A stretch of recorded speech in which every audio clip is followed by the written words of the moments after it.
ዮሐንስ ወንጌል ምዕራፍ 1 ከቁጥር 1 እስከ 18 ድረስ እናነባለን። በመጀመሪያ ቃል ነበረ፣ ቃልም ከእግዚአብሔር ጋር ነበር፣ ቃልም እግዚአብሔር ነበረ። እርሱም በመጀመሪያ ከእግዚአብሔር ጋር ነበረ። ሁሉ ነገር በእርሱ ተፈጥሯል። ከተፈጠረው ሁሉ ያለ እርሱ የተፈጠረ ምንም የለም። ሕይወት በእርሱ ነበረች። ይህች ሕይወት የሰው ብርሃን ነበረች። ብርሃንም በጨለማ ያበራል፣ ጨለማም አላሸነፈውም። ከእግዚአብሔር የተላከ ዮሐንስ የተባለ አንድ ሰው ነበረ። ሰዎች ሁሉ በእርሱ በኩል እንዲያምኑ ስለ ብርሃን ምስክር ሆኖ ለመቆም መጣ። ስለ ብርሃን ሊመሰክር መጣ እንጂ እርሱ ራሱ ብርሃን አልነበረም። ለሰው ሁሉ ብርሃን ሰጪ የሆነ እውነተኛው ብርሃን ወደ ዓለም እየመጣ ነበር። እርሱ በዓለም ውስጥ ነበረ። ዓለም የተፈጠረው በእርሱ ቢሆንም እንኳ ዓለም አላወቀውም። ወደ ራሱ ወገኖች መጣ፣ የገዛ ወገኖቹ ግን አልተቀበሉትም። ለተቀበሉትና በስሙ ላመኑት ሁሉ ግን የእግዚአብሔር ልጆች የመሆን መብት ሰጣቸው። እነዚህም ከእግዚአብሔር ተወለዱ እንጂ ከደም ወይም ከሥጋ ፈቃድ ወይም ከወንድ ፈቃድ አልተወለዱም። ቃልም ሥጋ ሆነ፣ በመካከላችንም አደረ። እኛም ጸጋንና እውነትን ተሞልቶ ከአባቱ ዘንድ የመጣውን የአንድያ ልጅን ክብር አየን።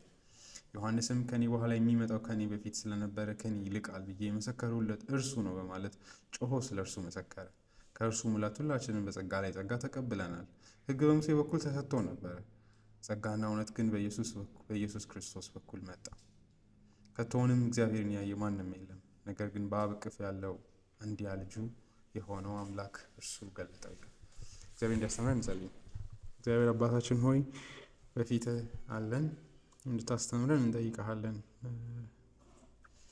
ደካሞች እንደሆንን አእምሯችን ብዙም በኃጢአት ምክንያት የወደቀና የደከመ እንደሆነ በፊት የተገለጠ ነው።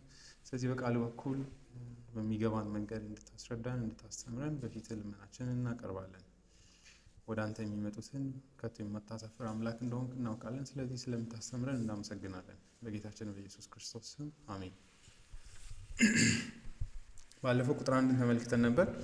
ዛሬ እንግዲህ ከቁጥር 2 ቀጥሎ ያሉትን ለማየት እንሞክራለን። እንግዲህ በጣም ብዙ ነገር ነው ባለፈው ያወራነው።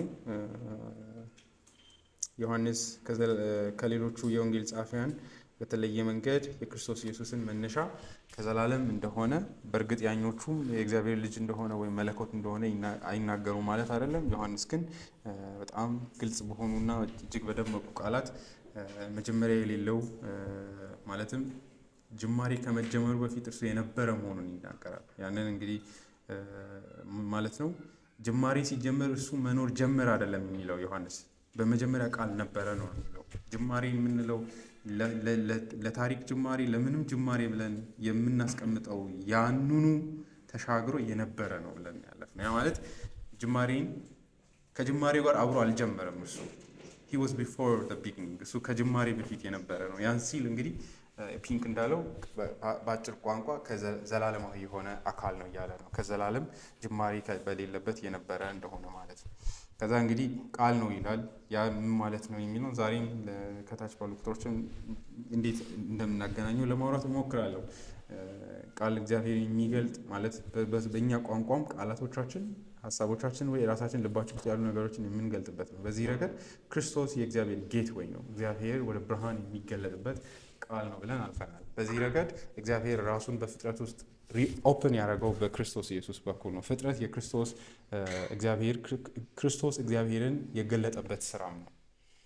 ያ ስራ ራሱ በዚህ ቃል የተፈጸመ መሆኑን ይናገራል። በተለይ ቁጥር 2 ላይ ወደታች ስንወርድ እናያለን። ስለዚህ በእግዚአብሔርና ትዝ እንዲላችሁ እንደሆነ የኦንን ካቴኪዝም ስናወራ ኢንተርናል ኤንድ ኤክስተርናል ወርክ ኦፍ ጋድ ብሎ ዲክሪን የእግዚአብሔር ኢንተርናል ወርክ ያደርጋል። የእግዚአብሔርን ዘላለማዊ ምክርን ውስጣዊ በስላሴ መካከል ያለ ያደረገውና በመግቦቱና በፍጥረት ግን ወደ ብርሃን እግዚአብሔር እንደወጣ ይናገራል። ኤክስተርናላይዝ እንዳደረገ ራሱን ማለት ነው። ካልቪንም እንደሚለው እግዚአብሔር ራሱን በኤክስተርናል በዚህ ስትራክቸር በተፈጠረው ዓለም ውስጥ ወደ ብርሃን ያወጣበት ብቸኛ አካል ጌታ ኢየሱስ ክርስቶስ። ምክንያቱም ከዘላለም በባህሪው ቃል ነው። እግዚአብሔርን በፍጥረት ውስጥ ስለገለጠ ሳይሆን ቃል ስለሆነ ነው እግዚአብሔርን የገለጠው ነው። ያን ስራ የሰራው ይህ ቃል እንደሆነ አስተን ቃል የሚለው ቃል ለምን እንደዛ እንደዋለ ማለት ነው። ከዛ አንዱ አእምሯችን ላይ ሊመጣ የሚችለው በመጀመሪያ ቃል ነበር ከተባለ አንድ ሊተረጎም የሚችለው አንድ አካል አለ። አሁንም ጅማሬ ከመጀመሩ በፊት ቃል ነበረ ተብሎ ሊደመደም ነውና ዮሐንስ ያንን ስለሚያውቅ ሁለተኛው ሐረግ ላይ ይወጣና ቃልም ከእግዚአብሔር ጋር ነበር ይላል። ቃል ራሱ ስል እግዚአብሔር ማለት አይደለም። ቃልም ከእግዚአብሔር ጋር ነበር ይላል። ይለየዋል። ምክንያቱም ሞኖቴይስቲክ በሆነ መንገድ አይሁዳውያን አንድ አምላክ ብቻ አለ ብለው ነው የክርስቶስን የእግዚአብሔር ልጅ ያላመኑት። እና አንዱ ጳውሎስም ያደረገው እናንተ ስላላነበባችሁ እንጂ በአግባቡ ከመጀመሪያው ይሄ ልጅ የእግዚአብሔር ልጅ ነበረ በእግዚአብሔር ቃሎች ውስጥ አይደለ? ጌታ ኢየሱስም ያለው ማለት ነው። ማቴዎስ ወንጌል ምዕራፍ 22 ላይ ጌታ ጌታዬን በቀኜ ተቀመጥ አለው ይልና ጌታ ኢየሱስ ይጠይቃቸዋል። እንዴ የዳዊት ልጅ ከሆነ ለምንድን ነው ዳዊት ጌታዬ የሚለው ብሎ ይጠይቃል። እና በዚህም አንድ የሚያሳየው ኢየሱስ የዳዊት ጌታው እንደሆነ ማለት መሲሁ የዳዊት ጌታው ነው ማለትም አምላክ ነው እያለ ነው። ከዳዊት የተወለደ ሳይሆን ከዳዊት በፊት የነበረ ነው በማለት ይናገራል። በዚህም አይሁዳውያን ያላሰቡትን ነገር እያሳሰባቸው ነው፣ መለኮት እንደሆነ እየነገራቸው ነው። ምክንያቱም ጌታ ጌታዬ ነው የሚለው። ሌላው እንግዲህ መዝሙር 2 ራሱ ትልቅ ማሳያ ነው አይደለ? አንተ ልጅ ነህ ዛሬ ወለዱህ የሚለውን መሲሁ ላይና እግዚአብሔር አባቱ ላይ አሕዛብ እንደሚያምፁ ይናገራል። ይሄ መዝሙር መጽሐፍ ብሉይ ኪዳን ላይ ያለ መሆኑን መዘንጋት የለብንም እና ብሉይ ኪዳንም ውስጥ እግዚአብሔር እንደ ስሉስ አምላክ አለ። ያ የተደበቀ ነገር አልነበረም፣ እሱን ማየት አለብን። ነገር ግን አዲስ ኪዳን ዲስቲንክት በሆነ መንገድ ጌታ ኢየሱስ ስጋ ለብሶ ሲገለጥና አባትና ልጅ ሆኖ እግዚአብሔር የሚኖር አምላክ መሆኑ ወደ ብርሃን የወጣበት ሞመንት ነው። ዮሐንስም የአይሁዳውያን የአብዛኞቹ ሀሳብ ግን ብርሃን የሌላቸው እግዚአብሔርን የማያውቁቱ እግዚአብሔርን ሞኖቴይስቲክ በሆነ አይን ነው የሚያዩት፣ አንድ ብቻ አካል አድርገው ማለት ነው። እግዚአብሔር አንድ አምላክ ነው፣ ነገር ግን 3 አካላት በመለኮት እንደሚኖሩ በመለኮት ገጻዊ መለኮት ውስጥ እንዳሉ እናውቃለን። ስለዚህ በዚህ ረገድ ዮሐንስም ቃልም ከእግዚአብሔር ጋር ነበር ብሎ ወደዛ እንዳይሄድ 2 አካላት እንዳሉ ይለያል ማለት ነው። አትሊስት 2 አካላት ስል ሥላሴ ላይ 2 አካል አለ ሳይሆን ይህን ቃል የሚባለውን አካል ከእግዚአብሔር ይለየዋል። ቃልም ከእግዚአብሔር ጋር ነበረ። ዊዝ ነው ጋር የምትለው ብቻውን ራሱ 2 አካል እንደሆነ ያሳየናል። ዲስቲንክትሊ በራሱ ህልውና ያለው አካል እንደሆነ ያሳያል። ከዛ ግን መልሶ ቃልም እግዚአብሔር ነበረ ብሎ ደግሞ ቃልም ከእግዚአብሔር ጋር ከነበረ ቃልም ደግሞ ተመልሶ እግዚአብሔር ከሆነ ማለትም ቃልም እግዚአብሔር ነበር ስለሚል የአካል ልዩነትን ያሳይና የማንነት አንድነትን መልሶ ያመጣል።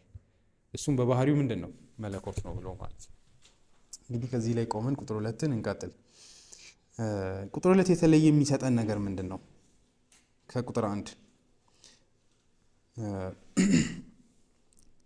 አብዛኞቹ የለም ይላሉ። ቁጥር 2 የተለየ የሚሰጠን ነገር የለም። ነገር ግን ቁጥር 1 ላይ የተባለውን ነገር ክላሪፋይ የሚያደርግ ነገር ብቻ ነው። እርሱም ቁጥር 2 እንግዲህ እርሱም በመጀመሪያ ከእግዚአብሔር ጋር ነበር ይላል። ከላይ ካሉት 2 ቃላቶች ውስጥ ያንን እኛ ራሱ ማውጣት አንችልም ወይ? ሊነገረን ያስፈልጋል ወይ? ማለትም በመጀመሪያ ቃል ነበር አለ፣ ቃልም ከእግዚአብሔር ጋር ነበር አለ። ከዚህ ተነስተን በመጀመሪያ ከእግዚአብሔር ጋር ነበር ብለን ማለት ነበረ ብለን ማለፍ አንችልም ወይ ልንል እንችላለን። ሁለተኛው ቁጥር ምን ነው የሚጨምርልን በዚህ ረገድ? ሁለተኛው መስመር ላይ አንድ ሌላ ጥያቄ ሊመጣ ይችላል። እሱም እግዚአብሔር ነው የሚቀድመው ወይስ ቃሉ ነው የሚቀድመው የሚል አይደለ? አእምሯችን ላይ ሊመጣ የሚችለው እሱ ነው። ማን ነው የቀደመው? ምክንያቱም መቀዳደም ካለ ተፈጥሯል ማለት ነው አይደለ? እርሱም በመጀመሪያ ከእግዚአብሔር ጋር ነበረ ሲባል አሁን ለጌታ ኢየሱስ ክርስቶስ ጅማሮ አለው ካልን ለእግዚአብሔር አባትም ጅማሬ አለው ማለት መቻል አለብን ነው። እግዚአብሔርም ጅማሬ አለው ወደ ማለት ነው የሚወስደን። ምክንያቱም እርሱም በመጀመሪያ ከእግዚአብሔር ጋር ነበረ፣ ጅማሬ ላይ ከእግዚአብሔር ጋር ነበር ካልን ኢየሱስ የተፈጠረ ጅማሬ ያለው አካል ነው ካልን እግዚአብሔርንም ወደዛ እንወስደዋለን። ዮሐንስ ምን ማለት ነው? ስለዚህ ክርስቶስ ጅማሬ በሌለው መንገድ ከእግዚአብሔር ጋር ነበረ እያለ ነው። መቀዳደም እንዳይኖር። ምክንያቱም መቀዳደም አለ ማለት አንደኛው አካል ከሌላኛው አካል ጊዜን ኤክስፒሪየንስ በማድረግም ይቀድማል። አንደኛው አካል ከኋላ ነው የመጣው እንደማለት። ግን እንደዛ አይደለም። እርሱም በመጀመሪያ ከእግዚአብሔር ጋር ነበር ብሎ እግዚአብሔር የፈጠረው አካል እንዳልሆነ ያሳየናል። አንድ ሪቻርድ ፊሊፕስ የሚባል ሰው if the word already was in the beginning then either he must have been with God or he must have been God። ስለዚህ ከመጀመሪያ ከእግዚአብሔር ጋር ከነበረ ደግሞ አንድ ነገር እውነት ነው፣ ወይ ከዘላለም ከእግዚአብሔር ጋር ነው እንደ አንድ አካል፣ እሱም ማለትም እንደተነጥሎ ራሱን የቻለ አካል ሆኖ እግዚአብሔር አለ፣ ቃልም አለ፣ ወይም ደግሞ እሱ ራሱ አካሉ እግዚአብሔር መሆን አለበት። ከሁለቱ አንዱ ነው መምረጥ ያለብን። እኛ ደግሞ እንደምናውቀው 2 አካል ማለት ሥላሴ 3 አካል እንደሆነ እናውቃለን። John teaches both፣ ሁለቱንም ነው ዮሐንስ የሚያስተምረው ይላል። His second statement is that the word with God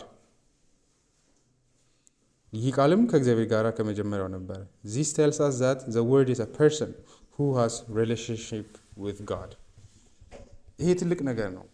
ማለትም ከእግዚአብሔር የሚወጣ ድምፅ አይደለም ማለት ነው፣ አካል ነው። እግዚአብሔር ከራሱ ውስጥ የሚያወጣው ነገር አይደለም። በመጀመሪያም ከእግዚአብሔር ጋር ነበር። አካል ነው ዮሐንስ የሚለው የሆነ ኮንሰፕት አይደለም፣ ሐሳብ አይደለም።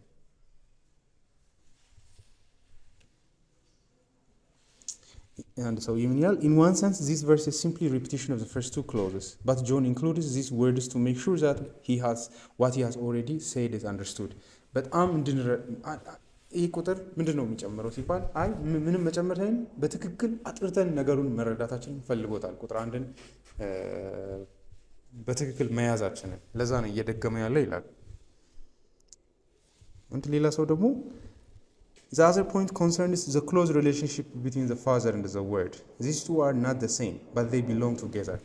ሁለቱ እርሱም በመጀመሪያ ከእግዚአብሔር ጋር ነበር የሚለው ይላል።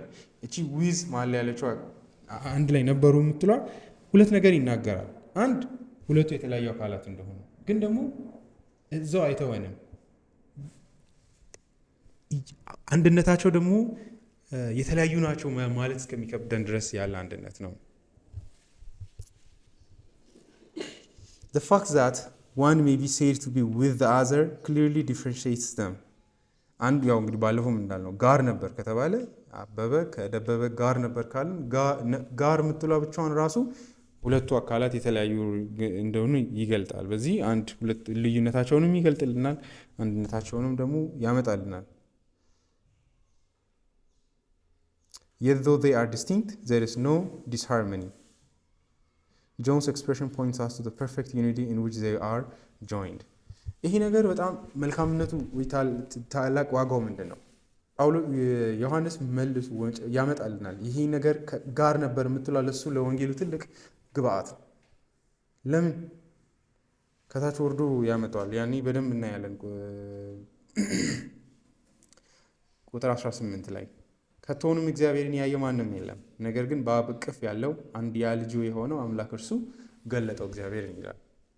ይሄ ትልቅ የወንጌል ኤሌመንት ነው ማለት ነው ለዮሐንስ። ስለዚህ ድነታችን አንድ የሆነ ሐሳብ ያመጣን ግለሰብ ላይ አይደለም፣ ከእግዚአብሔር ጋር ከዘላለም የሆነ አካል ነው መጥቶ የድነት መንገድን የገለጠ። ስለዚህ ይሄን አካል አምኜ ብሄድ ከልት አይደለም የምከተለው ማለት ነው። ገብቷችኋል? እምነትን ውስጥ የሚፈጥር ነገር ነው ማለት ነው። ከእግዚአብሔር ጋር የነበረ አካል ነው። ችግር የለም፣ እኔ የህይወት እንጀራ ነኝ፣ እኔን ብትይዙ ትድናላችሁ፣ ወደ እግዚአብሔር አደርሳችኋለሁ፣ እመኑ፣ አያሹር ዩ ወደ አባቴ አደርሳችኋለሁ፣ ሌላ ቦታ ብትሄዱ አትድኑም፣ ከኔ በቀር ሌላ መንገድ የለም ይላል። ስለዚህ ነፍሴን እየጣልክ ያለሁት በዚህ አይነት ትልቅ አካል ላይ ነው። ዮሐንስ ይህንን በደንብ በመሰረቱ አንድ መታየት ያለበት ካልቪን አይ ቲንክ የሚገርም ነጥብ ነው የሚያነሳው። ካልቪን ዮሐንስ አንድ የሚያደርግልን ነገር እምነታችንን ጠንካራ ለማድረግ የኢየሱስን ማንነት ነው በደንብ የሚያሳየን። እምነታችን ሶሊድ የሆነ መሬት ላይ እንዲያርፍ ማለት ነው። ልክ ለምሳሌ ዮሐንስ ወንጌል ምዕራፍ 3 ላይ ካያችሁ መጨረሻ ላይ ሲዘጋው የክርስቶስን ኤክሰለንሲ የክርስቶስን ዋጋ ከማንነቱ ነው የሚያመጣው። ለዛ ነው እኛ ነበረ የሚለው እንዴት ነው የሚገናኘው ከድነቴ ጋር ብለን ልንጠይቅ እንችል ይሆናል። ለምሳሌ ምዕራፍ 3 ቁጥር 30 ከላይ የሚመጣው ከሁሉ በላይ ነው፣ ከምድር የሆነው የምድር ነው፣ የምድሩንም ይናገራል። የኢየሱስ ልዩነቱ ምንድን ነው? ከሰማይ የሚመጣው ከሁሉ በላይ ነው፣ ያየውንና የሰማውን ይመሰክራል። ነገር ግን ምስክርነቱን ማንም አይቀበልም። ማለት የሚናገረው አስተያየት አይደለም ስለ እግዚአብሔር የሚሰጠው፣ እግዚአብሔርን የሚያውቅ ፍጹም በሆነ መንገድ የሚያውቅ አካል ነው ወንጌሉን እየገለጠላቸው ያለው ነው። ይሄ ዮሐንስ ንግግር ምስክርነቱንም የተቀበለ ሰው እግዚአብሔር እውነተኛ እንደሆነ አረጋገጠ። እግዚአብሔር መንፈሱን ሳይሰፍር ስለሚሰጥ እግዚአብሔር የላከው የእግዚአብሔር ቃልን ይናገራል። ይሄን ኢየሱስን ነው የሚለው። እግዚአብሔር ለልጁ ሳይሰፍር ነው መንፈሱን የሰጠው። ይሄ ማንነቱ ለምንድን ነው ለእኛ ትልቅ ዋስትና የሚሆነው? ስለዚህ ውሸት ከአፉ አይወጣም ማለት ነው። ይሄ መታየት አለበት። በወልድ ከዛ ይቀጥልና አብ ወልድን ይወዳል፣ ሁሉንም ነገር በእጁ ሰጥቶታል። ስለዚህ እግዚአብሔር የሚወደውን አካል ነው እያመንን ያለ ነው። ያ አካል ብቻ አይደለም፣ ሁሉም በእጁ የሰጠውን አካል ነው። በወልድ የሚያምን ሁሉ የዘላለም ሕይወት አለው። በወልድ የማያምን ግን የእግዚአብሔር ቁጣ በላይ ይሆናል እንጂ ሕይወትን አያይም። ስለዚህ እዚህ ጋር መታየት ያለበት ቀጥታ ኢየሱስ ይጠቅማቸዋል ከማለት ይልቅ ኢየሱስ ለእግዚአብሔር ያለውን ዋጋ ያሳያል። ከዛ ኢየሱስ ያለውን ሀብቶች ያሳያል። ከሌሎች አካላት ተለይቶ ያሉትን ኳሊቲዎች ያሳያል። መንፈሱ ሳይሰፍር እንደተሰጠው እግዚአብሔር ሁሉን ለሱ እንደሰጠ ይናገራል። ስለዚህ ህይወታችንን በሱ ላይ ስናሳርፍ ያ ድፍረትን ስለሚሰጠን ነው። ስለዚህ ቁጥር 2 ላይም ከእግዚአብሔር ጋር ነበረ የሚለው በኋላ ለሚያመጣው ነገር ትልቅ ፋይዳ ይኖረዋል ነው። ቁጥር 3 ሁሉ ነገር በእርሱ ተፈጥሯል፣ ከተፈጠረው ሁሉ ያለ እርሱ የተፈጠረ ምንም የለም። እዚህ ላይ ዮሐንስ አብዛኞቹ እንደሚስማሙት ዘፍጥረት ላይ ምን ተከስቶ እንደነበረም ጭምር ነው የሚያሳየን። እዚህ ላይ ግን ብዬ ማለፍ ያለብኝ ቁጥር 3 ከቁጥር 2 ጋር አገናኝቶ ማየት ያስፈልጋል። እንደ ሴት ማለት ነው። ማለትም እርሱ በመጀመሪያ ከእግዚአብሔር ጋር ነበር። from the beginning he is with God። ጅማሬ በሌለው ነገር ከእግዚአብሔር ጋር ነበር። ጅማሬ ሲጀመር እሱ ከጅማሬ ይወጣል ማለት ነው። በፊት ነበረና ስለዚህ ኢየሱስም ፍጥረት የሚባለው ቋት ውስጥ አይከተውም። ሁሉ ነገር በእርሱ ተፈጥሯል። ተፈጥሯል የምንለው የትኛውም ነገር አንድ ቦክስ ውስጥ አንድ ከረጢት ውስጥ ይከተትና በእርሱ ነው የተፈጠረው። የፈጠረው አካል በፈጠረው ነገር ውስጥ ልትከቱት አትችሉም ማለት ነው። ይሄ በጣም ሎጂካል ስቴትመንት ነው ማለት በጣም ግልጽ ነው፣ ምንም ውሸት የሌለው። ማለትም ሁሉ በእርሱ ተፈጥሯል ካላችሁ ስለተፈጠሩት ነገሮች ሁሉ እያወራችሁ ነው። ተፈጥሯል የሚባሉ ነገሮች ሁሉ የተፈጠሩት በእርሱ ነው ይላል። ኢየሱስ በሁለቱም ውስጥ ሊኖር አይችልም አይደል? በተፈጠረውም ውስጥ ፈጣሪም ተብሎ ሊጠቀስ አይችልም። ምክንያቱም የተፈጠረ ከሆነ ሁሉ በእርሱ ተፈጥሯል የሚለው ውስጥ አይገባም። እርሱ ተፈጥሮ ከዛ እሱ ደግሞ የቀሩትን ነገሮች ፈጠረ ነው መባል ያለበት። ግን ክርስቶስ የተፈጠረ አካል አይደለም፣ ሁሉን ፈጥሯል እንጂ። ለምን? ከመጀመሪያው ከእግዚአብሔር ጋር ስለነበር። ስለዚህ ከዚህ በላይ ኢየሱስ መለኮት እንደሆነ አምላክ እንደሆነ ጅማሬ የሌለው አካል እንደሆነ የሚያሳይ ምንም ነገር የለም ብዬ አምናለሁ። እነዚህ ጆዋ ዊትነስ ነን የሚሉ ሰዎች ቁጥር 1 ላይ ያንን ድራማ ሊሰሩ ይችላሉ። ይህን ግን ሊያመልጡ አይችሉም። ሁሉ ነገር በእርሱ ተፈጥሯል።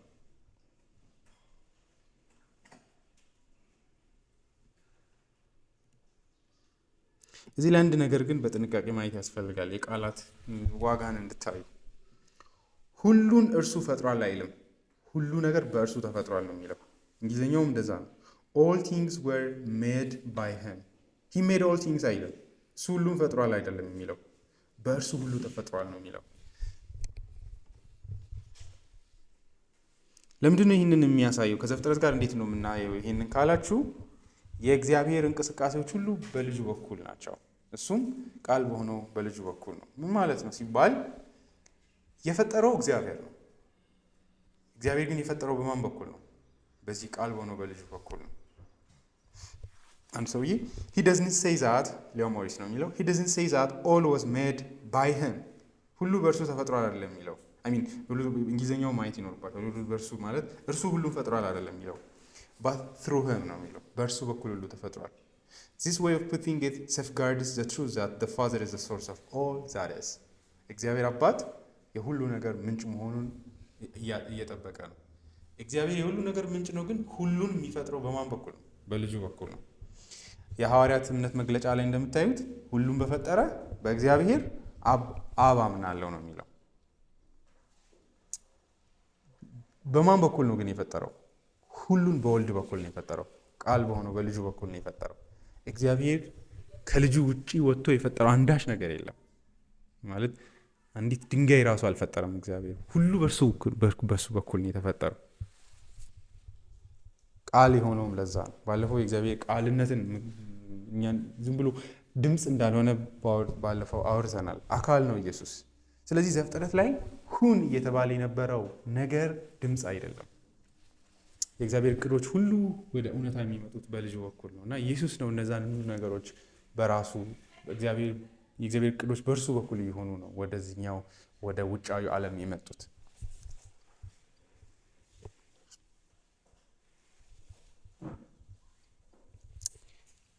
The world is due to God himself acting through his word. ዓለም የተፈጠረው እግዚአብሔር በልጁ ቃል በሆነው በኩል አክት ስላደረገ ነው፣ ስለተንቀሳቀሰ ነው፣ ወይ ደግሞ ስለፈጸመ ነው። the universe is not eternal። ይሄ መላለም ፍጥረቱ ዘላለማዊ አይደለም፣ ጅማሬ አለው።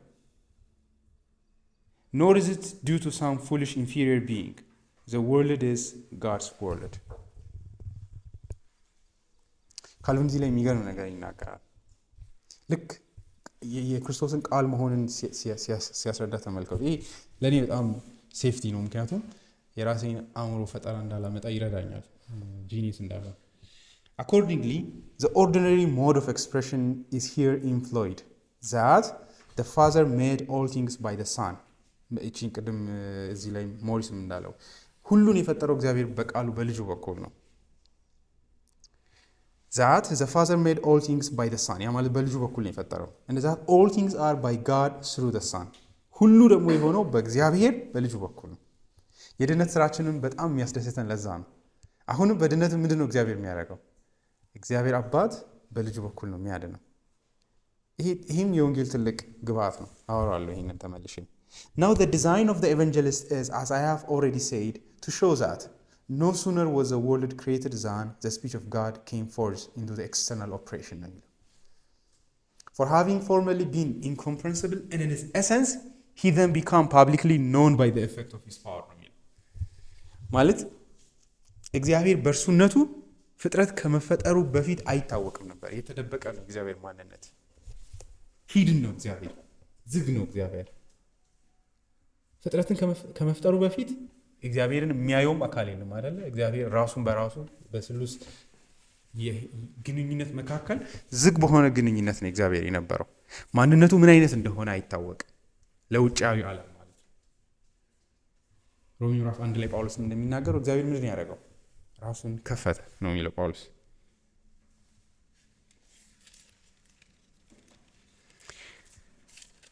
ካልቪን ኤሰንሱ የእግዚአብሔር እርሱነቱ ከዛ በፊት የተሸፈነ ነበር።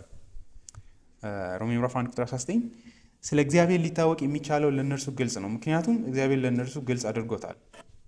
ቁጥር 20 ተመልከቱ።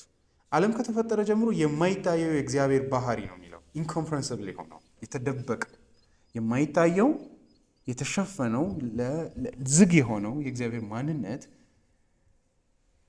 እሱ ምንድን ነው? ዘላለማዊ ኃይሉና መለኮትነቱ ምን አይነት ኃይል እንዳለው መለኮትነቱ ምን ያህል ከፍ ያለ እንደሆነ የማይታየው ግን ምን ሆነ? ግን በፍጥረት ቀዳዳ ውስጥ የእግዚአብሔር ብርሃን መጥቷል።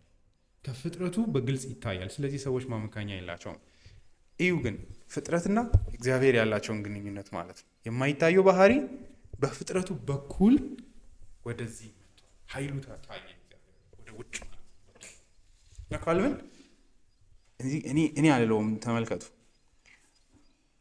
now the design of the evangelist is, as I have already said, to show that no sooner was the world created than the speech of God came forth into external operation ነው የሚለው። ፍጥረት የተፈጠረው ስለዚህ ያ የእግዚአብሔር ቃል ወደ ሁን የሚለው ወደ ውጭ ሲመጣ ይሄኛውን የምናየውን ዓለም አመጣ። እዚህ እግዚአብሔር ያለ ልጁ ምንም ነገር እንዳልሰራ እየተናገረ ነው። for having formerly been incomprehensible in his essence በሱነቱ ከፍጥረት ማለዳ በፊት በነበረው ውስጥ የተሸፈነው እግዚአብሔር በእርሱነቱ ያልተገለጠው እግዚአብሔር he then became publicly known by the effect of his power። ያኔ ግን ወዴት መጣ? ወደ ብርሃን እግዚአብሔር ወጣ። በልጁ በኩል ማለት ነው። ምንም በማድረግ በማዳን ስራ አይደለም፣ በፍጥረት ስራ ማለት ነው። የእግዚአብሔር ብርታት ታየ፣ ፍጥረት ውስጥ ኃይሉ ታየ። ሰማያትን የፈጠረበት መንገድ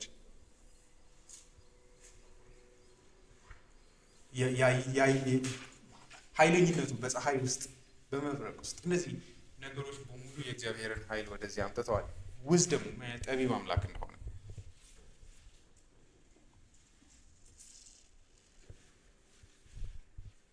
ስለዚህ በዚህ ስራ ውስጥ ካልቪን እንግዲህ ለክርስቶስ ዮሐንስ በእርሱ በኩል ቃል ስለሆነ ነው ፍጥረት በእርሱ በኩል ወደ ብርሃን የመጣው በማለት ይናገራል። በዚህ ረገድ ላውሞሪስ ምን ይላል? the relation of the first two persons of the Trinity in the work of creation is of interest። የሁለቱ የሥላሴ አካላት ስራ በፍጥረት ስራ ውስጥ ትኩረት የሚስብ ነው። there is a careful differentiation of the parts played by the Father and the Son። በልጅና በአባት መካከል በአባትና በልጅ መካከል የተፈጸሙ ስራዎችን በግልጽ ያስቀምጣል። ፍጥረት የአንዱ የብቻው ስራ አይደለም። የእግዚአብሔር አባት ብቻ ስራ አይደለም፣ ወይ ደግሞ የልጅ ብቻ ተነጥሎ አይደለም። አባትና ልጅ የሰሩት ስራ። both were at work፣ ሁለቱም አንድ ላይ ነው የሰሩት። the father created፣ እግዚአብሔር አባት ነው የፈጠረው፣ but he did it through his word። ነገር ግን ያንን ፍጥረትን መፍጠርን ያከናወነው ቃል በሆነው በልጁ በኩል ነው። በዚህ ረገድ የክርስቶስ ኢየሱስ ወደዚህ ዓለም መምጣት በማዳን ስራ ውስጥ መምጣት ያበራልን የፍጥረት ስራ ውስጥም የተከሰቱ ነገሮችንም ጭምር ነው ወደ ብርሃን ያመጣልን። አንድ ሰው ይህንን ዘፍጥረት መጽሐፍን በተመለከተ ሲያስረዳ in the creation account of Genesis 1 ዘፍጥረት መጽሐፍን ሄዳችሁ የፍጥረትን ጅማሬ ስታነቡ ተደጋግሞ የምትመለከቷት ቃል እግዚአብሔርም አለ የሚል ቃል 9 ጊዜ ተደጋግሟል። it was by God's word that he brought creation into being። እግዚአብሔር በቃሉ ነው ዓለማትን ወደ ህልውና ያመጣው። John now tells us that this word is a person who was with God። ዮሐንስ ይሄ ሆነ እየተባለ የነበረው ቃል ከእግዚአብሔር ጋር የነበረ አካል እንደሆነ እየተናገረ ነው። የሆኑ ድምጾች አይደለም፣ በትክክል የራሱ የሆነ ፈቃድና ዕውቀት ያለው አካል ነው። ቢይንግ ነው። የእግዚአብሔር ዊል ሁለት ነው ለማለት አይደለም። የእግዚአብሔር አንድነቱ አንዱ በፈቃዱም ነው እንደምታውቁት። ነገር ግን በራሱ አካል ነው ጌታ ኢየሱስ። This statement sheds light on Genesis 1:26 ይላል።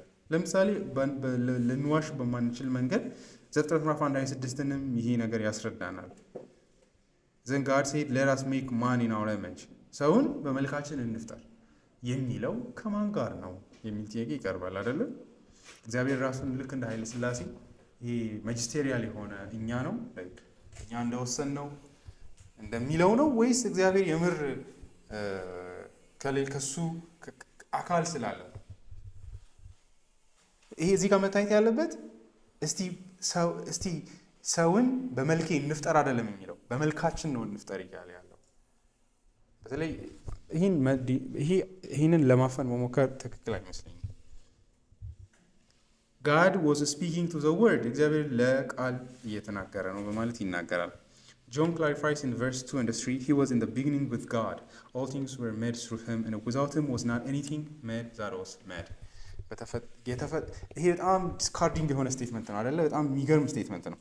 ማለትም ቃሉን ስትመለከቱት እዚህ ላይ መታየት ያለበት ክርስቶስ ሁሉ ነገር በእርሱ ተፈጥሯል ብቻ አይደለም ብሎ የሚያበቃው፣ ከተፈጠረው ሁሉ ያለ እርሱ የተፈጠረ ምንም የለም ነው የሚለው። ኔጌቲቭ ነው አይደል? ይሄ ማለትም ሁሉ ነገር በእርሱ ተፈጥሯል ካላችሁ ኦኬ፣ ሁሉ ነገር በእርሱ ተፈጥሯል፣ ግን ያለ እርሱ የተፈጠረ ነገር ይኖር ይሁን የሚል ጥያቄ ከመጣ ከተፈጠረው ሁሉ ያለ እርሱ የተፈጠረ ምንም የለም ነው የሚለው።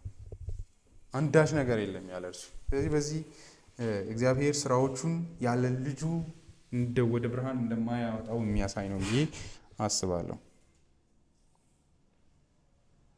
ስለዚህ ይህ ምንድን ነው ተስፋ የሚሰጠን?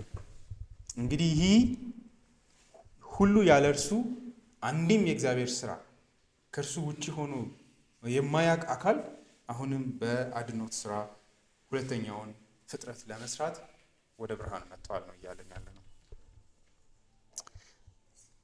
ስለ ፍጥረት ይህን የሚናገረው እንዴት አሁንም የተበላሸውን ዓለም ለማዳን ልጁ እንደተገለጠ በደስታ እንዲሞላንም ጭምር ነው። ይህንን እንደገና የመስራትን ስራ አሁንም ተመልሶ የተሸከመው ይህ ሰማያት በእርሱ የተፈጠረው ዓለም እርሱ በእርሱ የተፈጠረው አካል ነው። ይህ እምነታችንን ጠንካራ ያደርገዋል።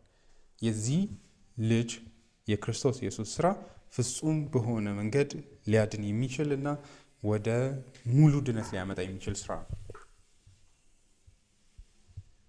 Moris, the self-communication of God occurs first of all in creation. That is why creation and salvation are very closely connected in the New Testament.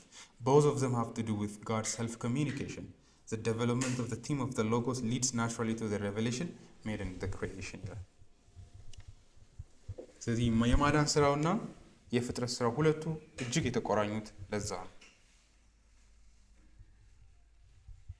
ሁለቱም እግዚአብሔር ራሱን ያሳየበት መንገድ ነው። አሁንም የድነት ስራው እግዚአብሔር ከሁሉ በላይ ራሱን የሚያሳይበት ስራ ነው።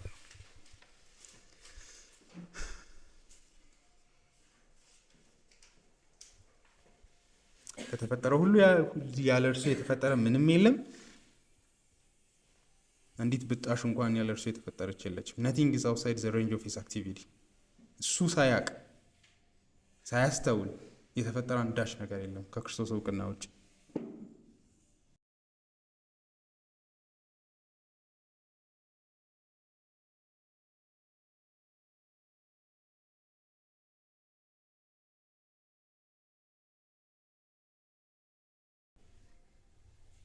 እንግዲህ ይህንን አለና ዮሐንስ ቁጥር 4 ላይ ወደ ይህንን ጥቅልል ያለውን ነገር ያወራና ከዚህ ተንደርድሮ ወደ አንድ ደግሞ ስፔሲፊክ ወደሆነ ነገር ይሄዳል። ሁሉ ነገር በእርሱ ተፈጥሯል፣ ከተፈጠረው ሁሉ ያለ እርሱ የተፈጠረ ምንም የለም፣ ሕይወት በእርሱ ነበረች ወደ ማለት ይሄዳል። ስለዚህ አንድ ሰው ምን ይላል? መጀመሪያ መላ ዓለሙን ስለፈጠረበት መፍጠር ያነሳና ከዛ ግን ይቀጥልና የሕይወት ምንጭ ከየት እንደሚመጣ ወደ ማውራት ይሄዳል ይላል። the most significant element in creation ፍጥረት መፈጠሩ ብቻ አይደለም፣ ዘለቄታው በማን ላይ የተመሰረተ እንደሆነ ወደ ማሳየት ይሄዳል። ቁጥር 4 ላይ ነው። ምክንያቱም ሕይወት ትልቅ ጥያቄ ነው አይደለ? ሕይወት ከየት ነው የሚንቀሳቀሰው? ከየት ወዴት እየሄደ ነው? ሕይወት ራሱ ምንድን ነው? ቀላል ጥያቄ አይደለም። ይሄ ዓለም እየኖረበት ያለው ሕይወት ከየት ነው የመጣው? እጽዋቶች ውስጥ ያለው ሕይወት ከየት ነው ያለው? ሰዎች ውስጥ ያለው ሕይወት ከየት ነው የሚመጣው የሚለው ማለት ነው። ሕይወት በራሱ ምንድን ነው? በመሰረቱ የሞት ማለት በሆነ መንገድ የሆነ ኬኔቲክ የሆነ እንቅስቃሴ ሲቆም አይደለ? የደም ዝውውራቸው የልብ እንቅስቃሴ ሲቆም እነሱ እየቆሙ ሲሄዱ ነው ሕይወት ጠፋ የምትሉት። ሞሮለስ ሕይወት ከኃይል ጋርም የተያያዘ ነው። ስለዚህ በዚህ ረገድ ማን ነው የእነዚህ ሁሉ እንቅስቃሴዎች ምንጭ? የሕይወት ምንጭ ማን ነው? ከየት ነው ይሄ የሚመጣው የሚለው ጥያቄ ቀላል ጥያቄ አይደለም። ቁጥር 4 ላይ ወደዛ ነው ዮሐንስ የሚሄደው በማለት ይናገራል። ቁጥር 4 ላይ ከመሄዳችን በፊት ግን ይሄ ስለ ፍጥረት እንዲህ መነገሩ ተራ ነገር አይደለም። እኛ አሁን እዚህ ላይ ስለምናየው ልናቀለው እንችላለን። ግን ለግሪክ ፍልስፍና ላይ ለነበሩ ሰዎች ምንድነው ዓለም ከየት መጣ? ማን የፈጠረው? የድነት ጥያቄያችን ብቻ አይደለም፣ የፍጥረት ጥያቄያችንም መመለስ ያለበት ጥያቄ ነው። ማን የፈጠረው? ከየት ነው የመጣው? የሚሉ ጥያቄዎች ማለት ነው። አንድ ሰው ምን ይላል?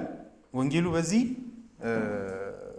ለምንም ነገር እድል የማይሰጥ ወንጌል ነው። ማለትም the emphatic position all things has in verse 3 and the addition that nothing is accepted from what has been made by the word therefore intended to express against all the speculation about the origin of the world that are in competition with this viewpoint.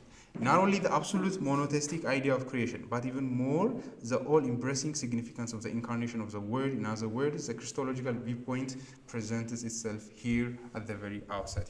ስለዚህ ስለ ዓለም ጅማሮ ዓለም ከየት መጣ ለሚለው ጥያቄ ሌላ የትኛውም አይነት ትንታኔ ሽሚያ ውስጥ ራሱ እንዳይገባ የሚከለክል ነው። በጣም ኢንፋቲክ የሆነ ግልጽ የሆነ ንግግር ነው። ከተፈጠረው ነገር ሁሉ ያለ እርሱ የተፈጠረ አንዳች ነገር የለም። ፍጥረትን የፈጠረው የሆነ የማይታወቅ ኃይል አይደለም፣ አንድ አካል የፈጠረው እግዚአብሔር በልጁ በኩል የፈጠረው የሚል ትንታኔ ብቻ ነው ያለው።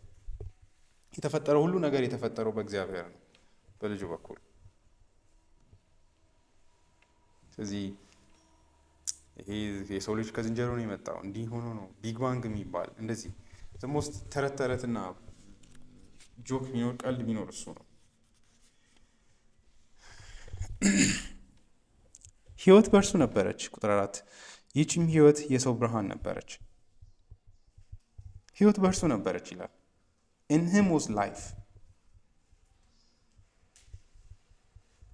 እዚህ ላይ አንድ ጥያቄ መምጣት አለበት። ዮሐንስ እዚህ ጋር በእርሱ ውስጥ ሕይወት ነበረች የሚልበት የሕይወት በእርሱ ውስጥ ነበረች እና ቀጥሎ ባሉት የዮሐንስ ወንጌል ምዕራፎች ላይ የሚመጣው ሕይወት አንድ አይነት ነው ወይ የሚል ጥያቄ ማለት ነው።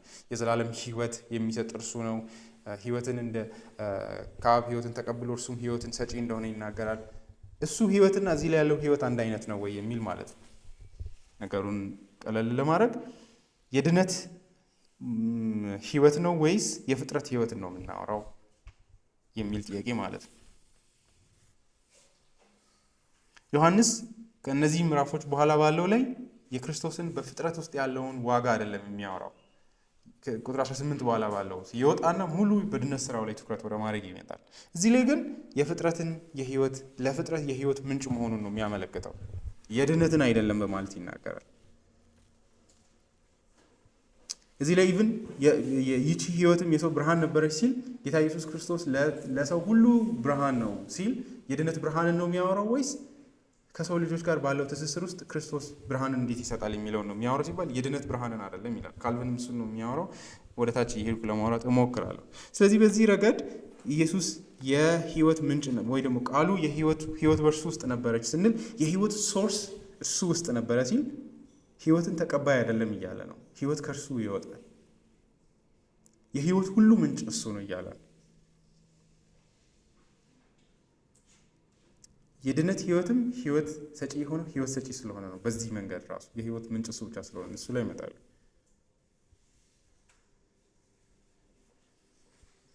ይሄ ደግሞ ይላል ምክንያቱም ምንም ክፍሉን ሳናስጨንቀው ከቁጥር 3 ጋር ነው ማስተያየት ያለብን። ቁጥር 3 ላይ ዓለምን ሁሉ ስለመፍጠሩ ያወራና ኢሚዲየትሊ ወደ ድነት ሊሄድ አይችልም ነው።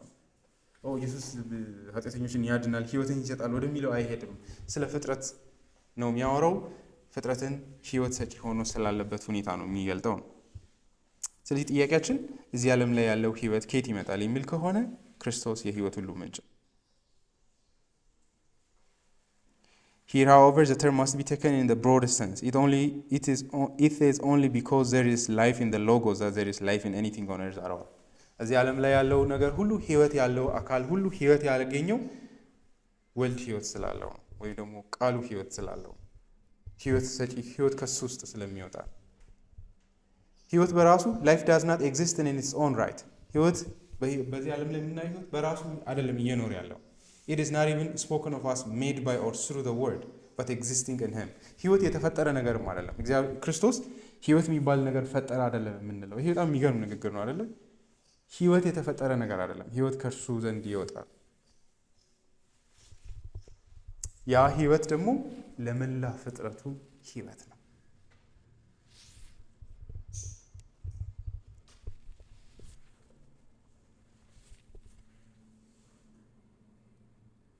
Calvin, it is of little consequences which you choose, for the simple meaning is that the speech of God was not only the source of life to all the creatures, so that those which were not began to be, but that his life-giving power causes them to remain in their condition. ገና ላልተፈጠሩ ነገሮች ህይወት እየሰጠ ያኖር አይደለም እያለን ያለ ነው ይላል። እየኖሩ ያሉ ነገሮች ራሱ እየኖሩ ያሉት ከእርሱ በሚወጣ ህይወት ነው ይላል። እሱ ነው የያዘው ነው የሚመላ ፍጥረቱ። For where it is not that, his continued inspiration gives vigor to the world. Everything that lives will immediately decay or be reduced to nothing. ጌታ ኢየሱስ ህይወትን መስጠትን አንድ የሆኑ ቢያቆም ህይወት ይሄ መላ ዓለሙ ወደ ምንምነት ይመለሳል ይላል። አሁኑኑ ነው የሚለው። ዲኬይ ነው የሚያደርገው ነው የሚለው። በትንትን ብሎ ወደ ምንምነት ይሄዳል። እንትን እንዳይመስለን ላይክ ተበትኖ ዝም ብሎ የሆነ ክምር ይሆናል አይደለም። ወደ ምንምነት ሊጠፋ ይችላል ነው። ይህ ያለው ይህንን መላ ዓለሙን እያኖር ያለው ቃሉ ነው እያለ ነው። ክርስቶስ ነው እያኖር ያለው። አንድ ጊዜ አንድ ሰው የሆነች ስክሪፕቶ አንስቶ እቺ ስክሪፕቶ ለምንድን ነው የማትበተነው ይላል። ማትቀልጠው የሆነች ብትን ብላ ያልጠፋችሁ ለምንድን ነው ብሎ ክርስቶስ ይዞ ስላለ ነው። እውነቱን ነው ባይዘው ወይ ማለት ኬሚስትሪ ላይም አንድ የማይመልሱት ጥያቄ፣ ፊዚክስ ላይም አንድ የማይመልሱት ጥያቄ ህይወትን አንዱን ከሌላው ጋር አገናኝ አይደል? ሃይዘንበርግ ፕሪንሲፕል አይ ቲንክ ካልተሳሳትኩ እንዴት ነው አተሞቹ ኢቭን ዌቭ ነው ወይስ ኢነርጂ ነው ብለው አይደል? ክርክር ነው አይ ቲንክ ካልተሳሳትኩ። ማተር ነው ወይስ ይሄ ነገር የማይታይ ኢነርጂ ነው ብለው ማለት ነው። አንሰርቲኒቲ ነው የሚለው አይደል? ሃይዘንበርግ አንሰርቲኒቲ ፕሪንሲፕል ሜቢ ካልተሳሳትኩ። በእርግጥ እንደገና ማንበብ ይኖርብኛል ጊዜ ወስጄ። ጥያቄ ሆኖ ማለት ለአተሞች አወራውና የመጨረሻ የዚህ ዓለም ብናኝ የማይታየው የመጨረሻ የምትደርሱበት ሰብራችሁ የምትደርሱበት ከሱ በላይ ወደታች መስበር የማትችሉት ነገር አተም ነው። ከዛ እንዴት ነው ታዲያ አተሞች ውስጣዊ ሁኔታቸው ሲባል ኤሌክትሮኖች አሉ፣ ፖዚቲቭ እና ኔጌቲቭ እንትኖች፣ ከዛ አንዱ ከሌላው ጋር ይሽከረካል። ግን ማን ነው እያንቀሳቀሳቸው ያለው? ራሱ ከየት ነው ያንን ኢነርጂ ፖቴንሻል ያገኙት? ማለት አቶሞቹ የሚንቀሳቀሱበት ኑዋንሱ ማለት ከየት ነው ያ ራሱ እንቅስቃሴ ያለው ነው ጥያቄው። ሳይንሱ ትክክል ነው አይደለም? ትክክል ከሆነ ራሱ እንሂድ ከተባለ ነገሩን ወደ መጨረሻው እንውሰደው ከተባለ ማን ነው እያንቀሳቀሰ ያለው? ከዛ ሌላው ጥያቄ ደግሞ አቶሞቹን ተሰብስቦ ደግሞ ወደ አንድ ኮምፖዚሽን የሚያመጣው ማን ነው? ቀላል አይደለም አይደል? እሱ ራሱ ጥያቄ።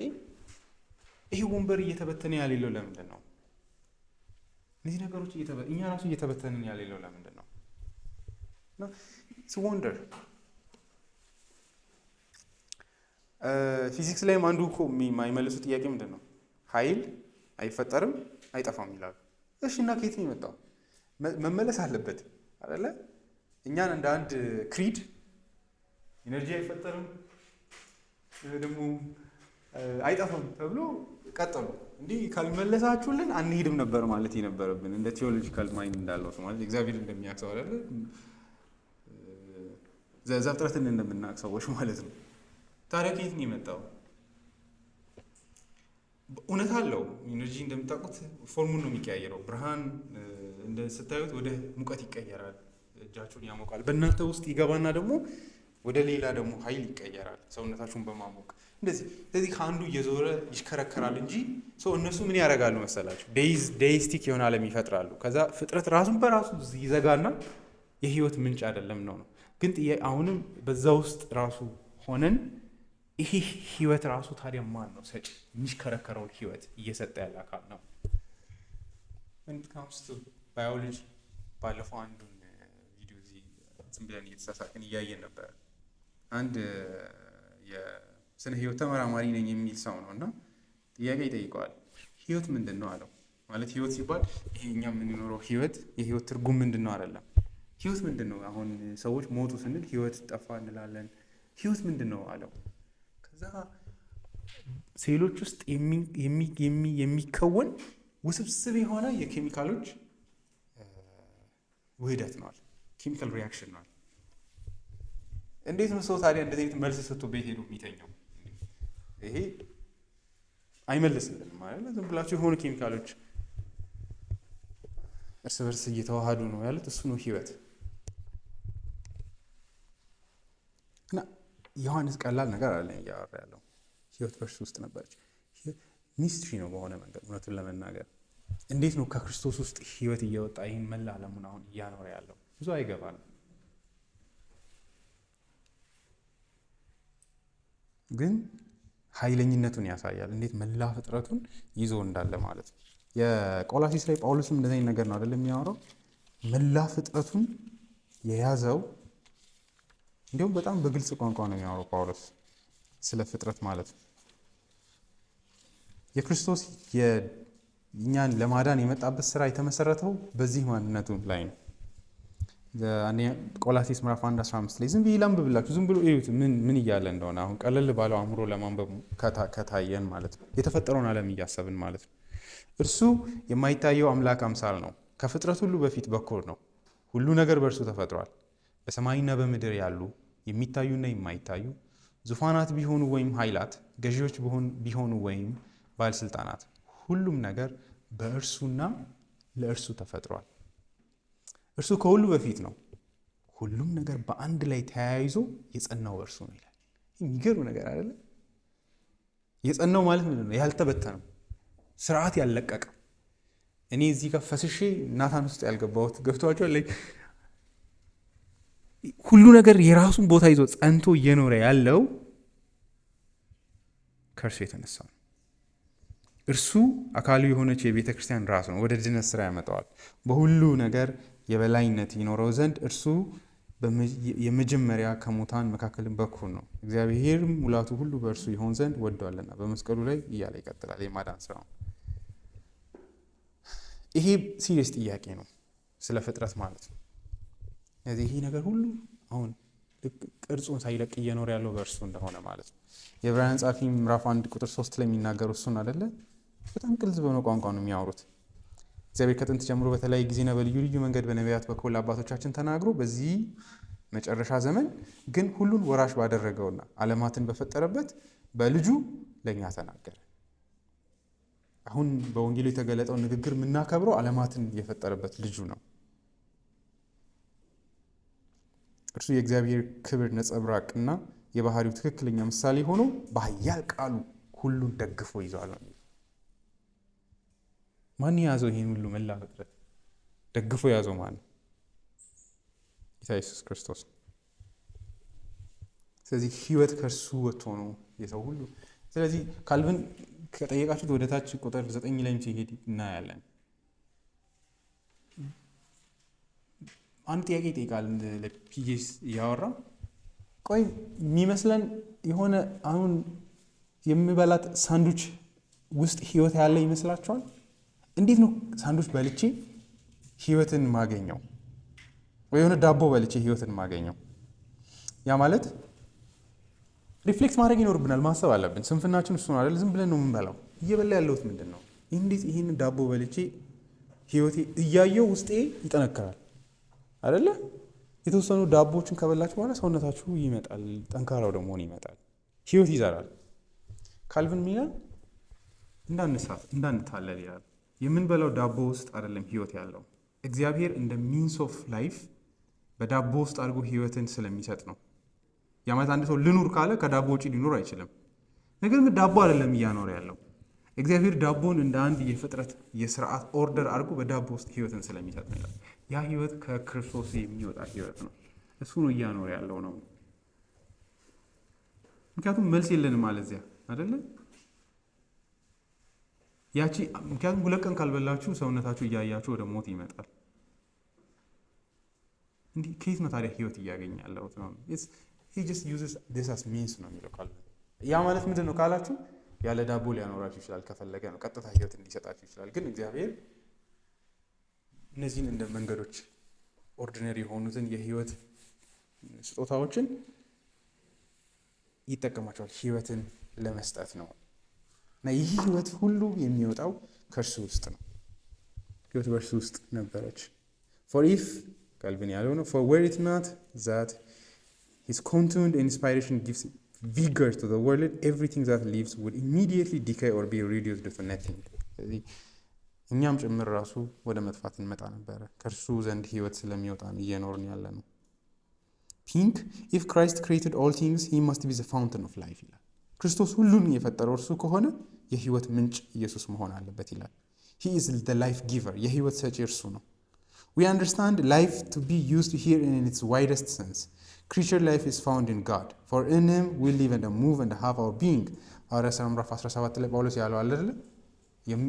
ምንድነው ያለው ጳውሎስ? በጣም ግልጽ ቋንቋ ነው የሚያወራው። የምንኖረው የምንንቀሳቀሰው በእርሱ ነው በማለት ይናገራል።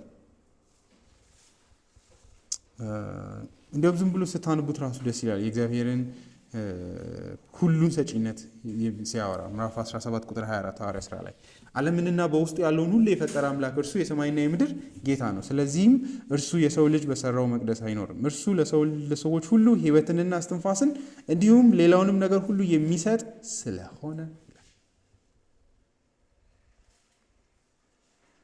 የሚጎድለው ነገር ባለመኖሩ በሰዎች አይገለገልም። የሰውን ዘር ሁሉ ከአንድ ወገን ፈጥሮ በምድር ላይ እንዲኖሩ አደረገ። የዘመናቸውን ልክና የመኖሪያ ስፍራቸውን ዳርቻ ወሰነላቸው። ይኸውም ሰዎች እግዚአብሔርን ፈልገው ተመራምረው ምናልባት ያገኙት እንደሆነ ብሎ ነው። ይህም ቢሆን እርሱ ከእያንዳንዳችን የራቀ ሆኖ አይደለም።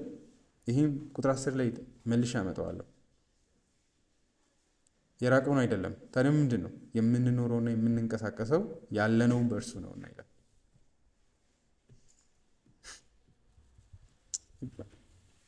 እየኖርን ያለነው በእርሱ ነው። እየተንቀሳቀስን ያለነው እግዚአብሔር ከኛ የራቀ አይደለም። ምክንያቱም ህይወትን እየሰጠ እያኖር ያለው እሱ ስለሆነ እግዚአብሔር አብስትራክት በሆነ ሴንስ አይደለም። ደግሞ ኢየሱስ ክርስቶስ ነው የህይወት ምንጭ። አሁን በዚህ ረገድ ቅድምም ያልነው እዚህ ጋር ይመጣል አይደለ? ክርስቶስ የእግዚአብሔር ስራዎች ሁሉ ምንድን ነው? ቦክስ ነው፣ መውጫ ማለት ነው። ህይወት ራሱ ከእግዚአብሔር ዘንድ ወጥቶ ወደ ዓለም የሚደርሰው ከክርስቶስ ኢየሱስ እየወጣ ነው። ኢየሱስ ግን ከአብ ህይወትን ተቀብሎ ነው ወይ ለፍጥረት የሚሰጠው ካላችሁ፣ በፍጹም ህይወት በእርሱ ውስጥ ነበር ይችላል። ህይወትን ተቀባይ አካል ሳይሆን የሚያደርገው ሰጪ ነው የሚያደርገው።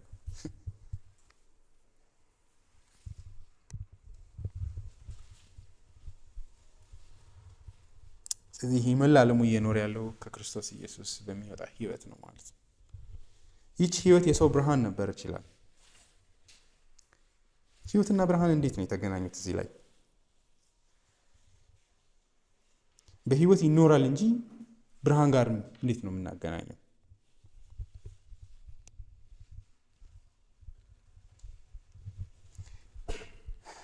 ይሄ የሚያሳየን ብዬ የማስበው ህይወት ከብርሃንም እንደሚሰፋ ነው አይደለ? ህይወት ብርሃን፣ ሁሉ ነገር መላ ዓለም ውስጥ ያለው ነገር በህይወት ውስጥ ይካተታል። ፀሐይም ብርሃናትም ምንም ነገር በሉ፣ የአእምሯችንም ማሰብ በሉ፣ ማውጣት ማውረድ፣ የፀሐይ ብርሃን፣ ሁሉ ነገር ሄዶ ህይወት በሚባል ትልቅዬ ሳጥን ውስጥ ይገባል።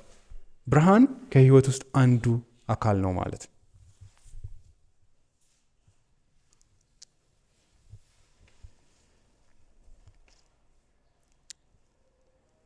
ይህች ህይወት የሰው ብርሃን ነበረች ሲል ግን የሰው ብርሃን ሲል የዳኑ ሰዎችን ማለቱ ነው ወይስ መላ የሰው ልጅን ፍጥረትን ነው? የሰው ልጅን ነው ሁሉም እንደሚስማሙት።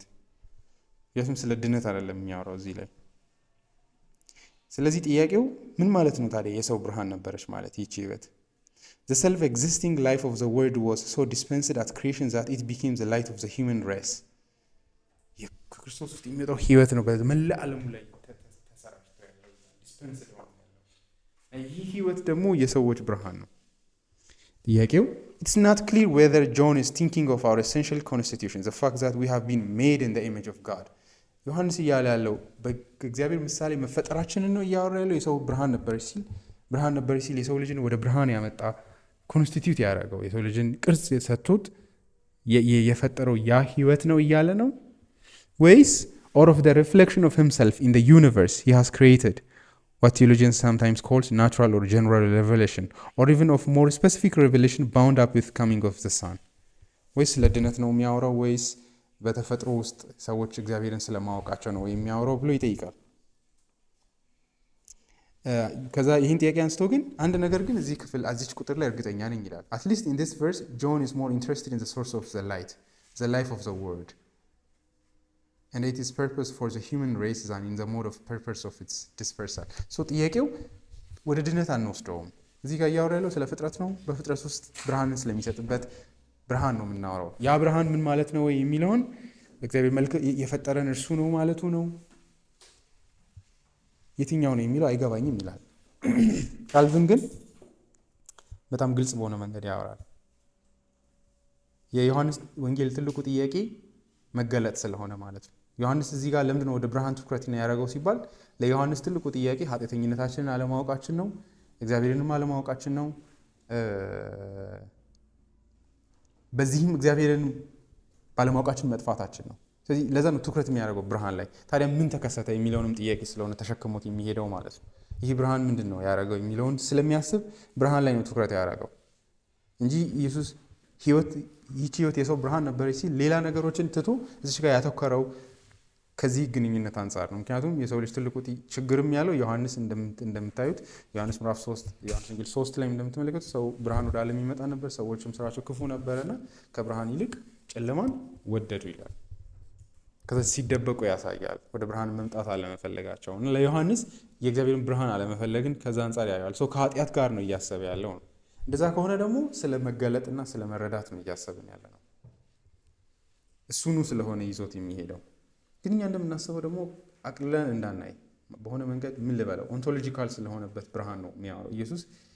በመንፈስ የምር መቶ ህይወትን ስለሚነካበት ነገርም ወደ ማንሳት ይሄዳል። እሱ ላይ ኋላ እመለሳለሁ። የመጀመሪያው ላይ ግን ህይወት የሰው ብርሃን ነበረች ሲል ይሄ የወደቀበትን ምክንያት በድነት ስራ ደግሞ ብርሃንን እንደገና ስላመጣበት ነው የሚያወራው። የመጀመሪያው ላይ ግን በፍጥረት ውስጥ ኢየሱስ ስለሚሰጠው ብርሃን ነው እዚህ ላይ የሚያወራው። ይህን በተመለከተ በጣም ቀላል በሆነ ቋንቋ እናወራ ከተባለ ህይወትን መረዳት፣ መውጣትና መግባት፣ መጠጣትና መብላት፣ ቋንቋን አእምሯችን የሚያስብ መሆኑ ይህ ሁሉ ከዚህ ከወልድ በሚገኝ ብርሃን ነው በማለት ነው ካልቪን የሚናገረው። he separates men from the rank of other creatures, የሰው ልጅን ከተፈጠሩ ሌሎች ፍጥረቶች ይለያል። ለይቶ ይህ ብርሃን ይህ ህይወት ለሰው ልጅ ብርሃን ነበር በማለት ለሰው ልጅ ያለውን ዋጋ ያሳያል ክርስቶስ ኢየሱስ። because we perceive more readily the power of God by feeling it in us than by beholding it at a distance ይላል። ካልቪን ኢንስቲትዩት ላይ ደጋግሞ የሚለው እሱ ነው። እግዚአብሔርን ለማወቅ የሰው ልጅ እንደሌላው ፍጡር ወደ ውጭ ራሱ ማየት የለበትም። ሩቅ መሄድ አይኖርብንም። አእምሯችንን ዝም ብለን ስናስበው ያስደነግጠናል ነው። ራሳችንን ምን አይነት ፍጥረት እንደሆንን ሩቅ ሳንሄድ ራሳችን ውስጥ ያን ብርሃን እናያለን ይላል። የእግዚአብሔርን ኃይል ይሰማናል ይላል። እንደውም ይገርማል። Thus Paul charges us not to seek God at a distance because he makes himself to be felt within us ይላል። ሐዋርያት ሥራ ምዕራፍ 17 ቅድም ያነበብነው 27 ላይ ያለው ማለት ነው። በእርሱ እንኖራለን፣ እንንቀሳቀሳለን። ስለዚህ እግዚአብሔር ከኛ ይራቅ አይደለም ይላል። ስለዚህ የእግዚአብሔርን ህልውና ኃይል እንዲሁ እየተራመድን ይታወቀናል ነው። ምግብ ስንበላ ይታወቀናል። we sense the power of God ነው የሚለው ከሌላው ፍጥረት ይልቅ።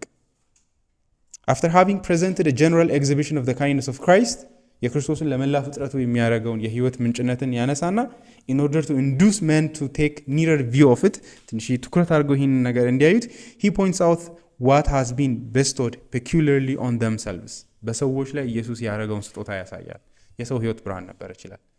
እኔን ከበግ የለየኝ ነገር ምንድነው? ኢየሱስ የህይወት ብርሃን ስለሆነልኝ አሚን ገብቷችኋል? እንደ አህያ እያሰብኩት ያሌለሁት ብርሃኑ ኢየሱስ ስለሆነ ነው። ኮግኒቲቭ የሆነውን አቅም ማለት ነው የማሰብ አቅም ራሱ የሰው ይሄ ከየት እየመጣ ነው ያለው የምር ማሰብ መቻላችን እንደ በግ አለመሆናችን ከክርስቶስ ነው የሚለው ይሄ የዚህ ብርሃን ምንጩ ኢየሱስ ነው። namely that they were not created like the beasts እንደ ሜዳ እንስሶች እንደ አውሬዎች አይደለም የሰው ልጆች but having been endued with rhythm ይላል ብርሃን የሚለውን ምክንያት that they had obtained a higher rank ይላል በዚህ ከፍጥረት ከፍ ብለው ከብረዋል ይላል። ያንን የሰጠው ለሰው ልጆች ጌታ ኢየሱስ በምህረቱ ማለት በካይነሱ። ስለዚህ በእኛና በእንስሳት መካከል ያለው ልዩነት ኢየሱስ ክርስቶስ የሰጠው ብርሃን ነው ማለት ነው። As it is not in vain that God imparts his light to their minds, it follows that the purpose for which they were created was that they might acknowledge him who is the author of so excellent a blessing. ለምንድን ነው ግን ይህን ያደረገው? እግዚአብሔርን እንድናውቀው ይላል። ይህንን አእምሮ የሰጠን ብርሃን የሰጠን እግዚአብሔርን እንድናይበት ነበር ይላል። ስለ እግዚአብሔር እንድናስብ ነበር። እግዚአብሔር ብርሃንን የገጠመልን ፍጥረትን እንድናይ በዛ ውስጥ እግዚአብሔርን እንድንመለከት ነው። ጳውሎስም እንደዛ ነው ያደረገው። ሐዋርያ ሥራን አይታችሁ ከሆነ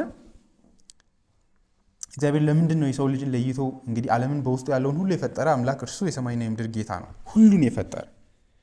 ስለዚህም እርሱ የሰው ልጅ በሰራው መቅደስ አይኖርም። ከዛስ እርሱ ለሰዎች ሁሉ ሕይወትንና እስትንፋስን የሰው ልጅን አወጣ ለይቶ ሕይወትና እስትንፋስን እንዲሁም ሌላውንም ነገር ሁሉ የሚሰጥ ስለሆነ የሚጎለው ነገር ባለመኖሩ በሰው እጅ አይገለገልም።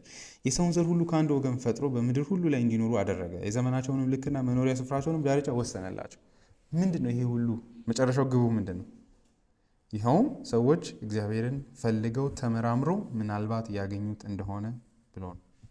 የሰው ልጅ የመኖሩ ብቸኛ ምክንያት ይሄ ነው ማለት እግዚአብሔርን እንዲፈልግና እንዲመራመር። ፊዚክስ ይህን ወደኋላ እመጣለሁ ማለት ፍጥረትን እንድናጠና ነው የተፈጠርነው። በዛ ውስጥ እግዚአብሔርን እንድናየው። ባለፈው እዚህ እየተጫወትን ዝም ብለን እንደ ቀልድ እያወረን ነበረ። ግን ለምንድን ነው የምር እዚህ ያለሁት? የህይወቴ ዓላማ ምንድን ነው?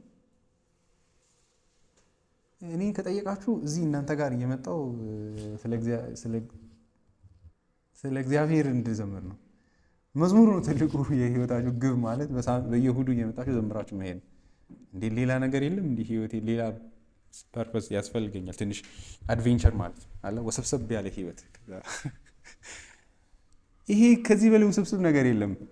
ከዛ በቀረው መጽሐፍ ቅዱስ እንድናነብ ከዛ ፍጥረትን እየዞርን እንድናጠና ነው። ፊዚክስ እንድናጠና ገብቷቸው የተፈጠረውን ዓለም ዝም ብለን እንድናይና የእግዚአብሔርን ግርማዊነት በክብሩ በፈጠረው ዓለም ውስጥ እንድናይ። ዳዊት ስለ ራሱ መኖር ካልቪን ይላል ደጋግሞ አኑረኝ የሚለው በጽዮን ለሚኖር ለእግዚአብሔር እንድዘምር ነው የሚለው ቱ ፕሬዝ ማለት ነው። እኔ እውነት የህይወታችንን አንዱ እኮ የእኛ ካቴኪዝማችን ጅማሬ ላይ ብለን የጀመርናት ቀላል ትመስላለች፣ ግን የሞትና የህይወት ጥያቄ ነው አይደለ? የሰው ልጅ የመጨረሻና ፊተኛ ግቡ ምንድን ነው? ለምንድን ነው እዚህ ያለ ነው? እግዚአብሔርን እንድናከብረው በእርሱም እንድንደሰት ነው የሚለው። እግዚአብሔርን እንዳውቅ ነው። የጥበብ ሁሉ መጀመሪያ እግዚአብሔርን መፍራት to know God እግዚአብሔርን እንድናጠና እንድንመራመር ነው። ስለዚህ መዝሙር 8 ላይ ይላል እንዲያውም እንትና ማርቲን ሉተር የሚገርም ምስል ነው የሚሰጠው። መዝሙር 8 የተጻፈው ሌሊት ላይ እየተራመደ ነው ዘማሪ የጻፈው ይላል እና ምክንያቱም ፀሐይን አይጠቅሳትም ይላል። ወደ ላይ ቀና ብዬ የተፈጠሩትን የሰማያዊ አካላትን ስመለከት ኦብዘርቭ ሳረግ ነው የሚለው፣ ኮንሲደር ሳረግ። ይሄ በጣም ትልቅ ነገር ነው አይደል? ኮንሲደር ማድረግ መመልከት ማለት ነው። ዝም ብሎ ሰው ሁሉ እኮ ፀሐይን ጨረቃን ያያታል፣ ከዋክብትን ይመለከታል፣ ግን አያስብም ተቀምጦ መመልከት ማለት እና ኮንሲደር ሳረግ ታስበው ዘንድ ግን ሰው ምንድን ነው የፍጥረትን ትልቅነት ያወራና የሰው ልጅ ታዲያ እግዚአብሔር በጣም ትልቅ መሆን አለበት ማለት ነው። ይህ ሚጢጢ ፍጡር እንዴት በእግዚአብሔር አእምሮ ውስጥ ከዛ እያሰብኩ ቀጠልኩ ነው የሚለው እና ስምህ በምድር ምንኛ ድንቅ ነው ይላል እና that is the purpose of our life። ያናደናል በእርግጥ አይደለ? እኔ ግራ ይገባኛል። አሚን መግቦቱም በሉ ህይወታችን ውስጥ መግባትም መውጣትም ሁሉ ሄዶ እግዚአብሔር እንድናውቀው ነው፣ እንድንመራመር ነው ያስቀመጠን። ለዛ ነው የሚለው ይሄን ብርሃን የህይወትን ብርሃን እግዚአብሔር የሰጠበት ዓላማ ለሰው ልጅ እግዚአብሔርን እንዲያውቅ። As it is not in vain that God imparted his light to their minds, it follows that the purpose for which they were created was that they might acknowledge him who is the author of so excellent blessing. ምን ግርማ ያምላክ አምሮችን የሚገርም እንደዛ እንድንል ነበረ፣ ኮንሺየስ እንድንሆን እግዚአብሔርን በራሳችን ውስጥ አይተን እንድናስብ ነበር። ይሄ እግዚአብሔር ሐሳብ ነበር። In a sense, the light of which the speech was the source. ይሄ የእግዚአብሔር ቃል የህይወት ይሄ ብርሃን የሆነ የእግዚአብሔር ቃል ምንጭ የሆነለት ይሄ ቃል ምንጭ የሆነለት ይሄ ቃል ህይወት በእርሱ ውስጥ ነበረች። ይህች ህይወት ደግሞ የሰው ብርሃን ነበረች። has been conveyed from him to us. It ought to serve as a mirror in which we may clearly behold the divine power of the speech ይላል። ultimately ግን ግቡ ምንድነው ካላችሁ ይላል ልክ እንደ መስተዋት ይላል ይሄ የተሰጠን ብርሃን የህይወት ምንጭ የሆነውን ኢየሱስን እንድናይ ነበር ይላል። እግዚአብሔር ልጁን እንድናይ ነበር ዓላማው ግቡ እና ይሄ የመጀመሪያው የፍጥረት ግብ ነው፣ ከውድቀት በፊት የነበረው የእግዚአብሔር ዓላማ ማለት ነው። ፍጥረት እንደ መስተዋት የሚያገለግል እግዚአብሔርን የምናይበት፣ ምክንያቱም ቀጥታ ማየት አንችልም። ግን ልክ መስተዋት ካልቪን የሚገርም ነገር ነው። ባይዚ መስተዋት ሲል መስኮት ማለት አይደለም፣ ዊንዶ ማለት አይደለም። መስተዋት ሲል መስተዋት እኛን የሚያሳየን ነገር አይደለም መልሶ። ልክ እግዚአብሔርን ቀጥታ ማየት አትችሉም፣ ግን መስተዋት የሆነ ነገር ላይ ካረጋችሁ ያን አካል መስተዋት ውስጥ ልታገኙት ትችላላችሁ። እና እግዚአብሔርን ቀጥታ ልናገኘው አንችልም ይላል። ግን እግዚአብሔር እዚህ ጋር አለ፣ ፍጥረት ደግሞ እዚህ ጋር አለ እና እግዚአብሔርን ሪፍሌክሽኑን በፍጥረት ውስጥ እናያለን እንደ መስተዋት። እና እግዚአብሔር የሰው ልጅን ለይቶት ብርሃንን ሰጥቶ የፈጠረበት ምክንያት በዛ መስተዋት በኩል እግዚአብሔርን እንድናየው አይደለም እንዲሁ የሚለው ቃሉን እንድናይ ነው ይላል። ካልቪን ስፔሲፊክ አድርጎ የእግዚአብሔር ልጅን የፈጠረውን እርሱን እንድናይ ነበር ይላል። ይሄ የመጀመሪያው የተፈጠረበት ግብ ነው፣ ብርሃን የተሰጠበት በማለት ይናገራል።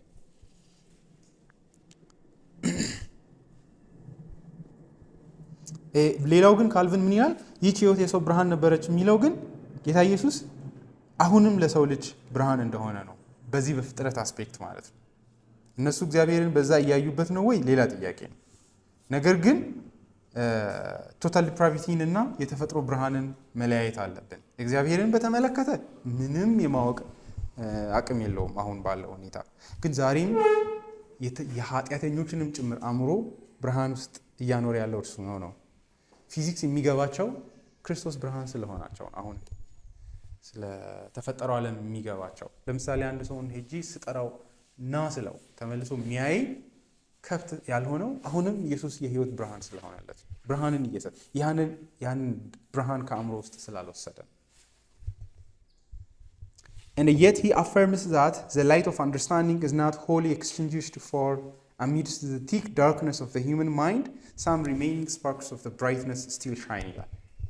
በጣም ወፍራም በሆነ ድቅድቅ ጨለማ ውስጥ ነው ጭንቅላቱ የሰው ልጅ ያለ ይላል። እውነቱን ነው አይደለ? እግዚአብሔር አይታየውም፣ ይህን የመሰለ ዓለም እያየ አይመጣለትም፣ ልም ያለ ነው። ግን አንዳንዴ ግን አሁንም የሚያስደንቅ የአእምሮ ብርሃንን በሰዎች ውስጥ ግን ታያላችሁ። ናቹራል ህይወትን በተመለከተ ተፈጥሯዊ የሆነው ዓለም በተመለከተ ማለት ነው። ሳይንስን ሲያስረዷችሁ ወንደርፉል የሆነ አእምሮ እንዳላቸው ታያላችሁ። ከየት ነው የመጣው? በራሳቸው ናቸው አይደለም። እግዚአብሔርን ማወቅ ነበረባቸው፣ ግን አእምሯቸው ደካማ ነው። በድቅድቅ ጨለማ ውስጥ ነው ያለው። ግን አሁንም ግን የሆነ የብርሃን ስባሪ ግን ታያላችሁ በሰዎች ውስጥ ይላል።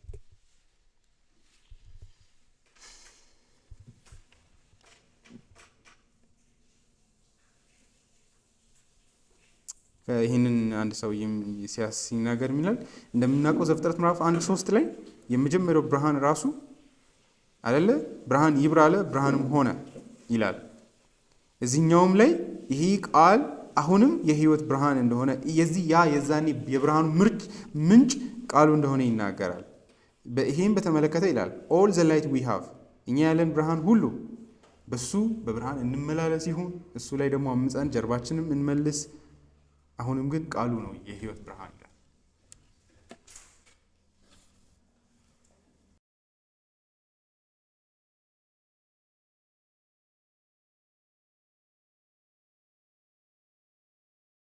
ለዚህ አሁን አርተር ፒንክ ለምሳሌ ሮሜ ምዕራፍ 2:15ን ጠቅሶ ልባቸው ውስጥ የተጻፈ ብርሃን እንዳለ ጳውሎስ ይናገራል። ምስክር ሆኖ አእምሯቸው ውስጥ አሁንም የሚያስታውሳቸው ብርሃን እንዳለ፣ ይህ ብርሃን ራሱ ከቃሉ የሚወጣ ነገር ግን ይህ ድምዳሜ ከዚህ ተነስቶ እንዳይደመደም መጠንቀቅ ያስፈልጋል። ማለትም ቅድም እንዳልነው የሰው ልጅ እግዚአብሔርን ማወቅን በተመለከተ ግን በፍጹም ድቅድቅ ጨለማ ውስጥ ነው ያለው። Let no reader infer from what has been said that we are among the number who believe the unscriptural theory that there is in every man a spark of divine life, which needs only to be found or become a flame. No, we expressly repudiate any such satanic lie. የሰው ልጅ ሁሉ ውስጥ የመለኮት ብርሃን አለ፣ ህይወት አለ እና የሚያስፈልገው ዳግም ልደት ከሞት መቀስቀስ ሳይሆን ኦልሬዲ ያለችውን ብርሃን መቀስቀስ ነው። ልክ አርሜኒያኖች እንደሚሉት ማለት ነው። አሁንም የሰው ልጅ ውስጥ እግዚአብሔርን የማወቅ ብርሃን አልጠፋም። እሱኑ ሄዳችሁ ውስጡ ያለውን ብርሃን ማጋየት ነው ወይ ማለት ማሞቅ ነው፣ ማጋል ነው።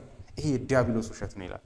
ባይ ኔቸር በተፈጥሯችን መንፈሳዊ በሆነው የህይወት spiritually he is dead in trespasses and sins።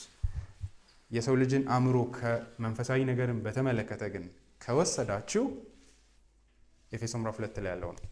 ሙት የሆነ በኃጢአት በምን የሞተ ጳውሎስም ስፔሲፊክ ያደርጋል። ፊዚካሊ የሞተ አይደለም እኮ የሚለው በበደልና በኃጢአት የሞተ ነው።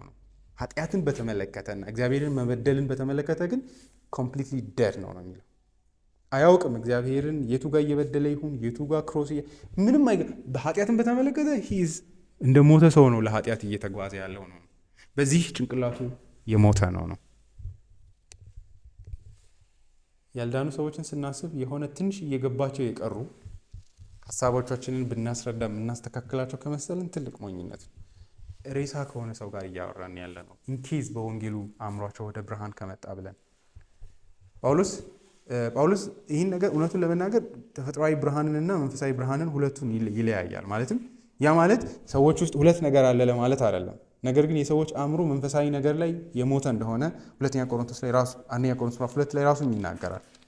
ማለትም ቁጥር 2 ላይ እንደሚመረምሩ ይናገራል አይደለ? ምዕራፍ 1 ቁጥር 20 ላይ ጠቢብ የት አለ? ሊቅስ የት አለ? የዘመኑ ፈላስፋ የት አለ? እግዚአብሔር የዓለምን ጥበብ ሞኝነት አላደረገምን? ከእግዚአብሔር ጥበብ የተነሳ ዓለም በገዛ ጥበቧ እግዚአብሔርን ማወቅ ስለተሳናት። ዓለም እውቀት አላት አይደለ? ካልቪን ይህንን የተፈጥሮ ብርሃን ነው የሚለው። የተፈጥሮ እውቀት ያ እውቀት ወደ እግዚአብሔር ሊያደርስ የሰው ልጅን አልቻለም። ዓለም በገዛ ጥበቧ በዚህ ናቹራል በሆነ ጥበብ ለመድረስ ተስኗታል። ስለዚህ ሌላ መንገድ አለ። በስብከት ሞኝነት የሚያምኑትን ያድን ዘንድ የእግዚአብሔር በጎ ፈቃድ ሆኗል። ምዕራፍ 2 ላይ ስትሄዱ ቁጥር 14 ላይ ነው የሚለው መንፈሳዊ ያልሆነ ሰው ከእግዚአብሔር መንፈስ የሆነውን ነገር ሊቀበል አይችልም። ምክንያቱም እንዲህ ያለው ነገር ለእርሱ ሞኝነት ነው፣ በመንፈስም የሚመረመር ስለሆነ ሊረዳው አይችልም ይላል። መንፈሳዊ ሲል ሁለቱን ዲስቲንክሽን እየሰራ ነው። ተፈጥሯዊ የሆነ ነገርን መረዳት ይችላሉ። መሄድን፣ መብላት፣ መጠጣት፣ ምግብ መስራትን፣ እነዚህ ነገሮችን ያውቃሉ። ነገር ግን ስለ እግዚአብሔር ነገር ስታወሩ ምንም አይገባቸውም። ምን ካልተገጠመ መንፈስ ቅዱስ ካልመጣ በስተቀር በመንፈስ የሚመረም የእግዚአብሔር ነገር በዚህ በተፈጥሯዊ ብርሃን የሚመረመር አይደለም፣ በተለይም የወንጌሉ ቃል። ስለዚህ በፍጹም ይህንን መስራት ያለብን። Yet notwithstanding, the natural man is a responsible being before God, to whom he shall give an account of himself, responsible because the work of God's law is written in his heart, his conscience also bearing witness, and this we take it, the light which is referred to in John 1:4, and as the lights in John 1:9 ይላል። ስለዚህ ቁጥር 4 እና ቁጥር 9 ላይ ያለው ሁለቱንም ብርሃን የምንወስደው አሁንም የሰው ልጅ ለፍርድ የሚያበቃ ብርሃን ውስጡ አለ። እሱም በተፈጥሮ የተገለጠ የእግዚአብሔር ብርሃን አለ። በውስጡም የእግዚአብሔር ሕግን ለእውቀት ያውቃል፣ መታዘዝና መረዳት ተስኖታል። እነዚህ ሁለቱ የሰው ልጅን ከሞት ፍርድ በታች ያደርጉታል፣ በዘላለም በእግዚአብሔር ቁጣ እንዲቀጣ ያደርገዋል። ለድነት ግን አይጠቅመውም፣ ወደ እግዚአብሔር የሚያደርስ አይደለም ይሄ ብርሃን። ይህንን አስምረን ማለፍ አለብን። በዚህ ረገድ ድነት ራሱ ከእግዚአብሔር ለይታችሁ ተተረጉሙት የነበረውን ዓለም ካልቪን በመግቦት በእግዚአብሔር ወደ መተርጎም መምጣት ነው ይላል። እግዚአብሔር የሁሉ ነገር ምንጭ መሆኑን ወደ ማየት መምጣት ነው ድነት በክርስቶስ ኢየሱስ። ያማለት ምግብ ራሱ በፊት ዝም ብላችሁ እያነሳችሁ እያግበሰበሳችሁ የበላችሁትን ምግብ ቆም አድርጋችሁ ይዛችሁ ይህ ምግብ ግን ከየት ነው እየመጣ ያለው? ማን ነው እየሰጠኝ ያለው? እንዴትስ ነው የህይወት ምንጭ እየሆነኝ ያለው ወደሚል ሐሳብ መምጣት። እዚህ ላይ አንድ ታሪክ ይናገራል። ፓንቴይዝም አድርገን እንዳናስበው። አንድ ስቶሪ አንድ ሰው የሚል ይላል። አንድ ጊዜ አባቱ ኃላፊነት መውሰድ ስላልፈለኩ ነው ሰዎቹ አባትየውም ልጁ ማን እንደሆኑ ስለማላቅ ሰውየው ስሙን ይጠቅስና ልጅ ሆኖ አባቱ መጋቢ ሆኖ በሚያስተምርበት ቸርች ውስጥ አንድ ግለሰብን ስላየበት ስቶሪ ነግሮኛል ብሎ ነው ኮሜንታሪው ላይ የሚጽፈው። አንድ በጣም በእድሜ ገፋ ያለ ሰው ናቸውና ወደ ወንጌሉ መጡ፣ ወንጌሉን ወደ ማወቅ።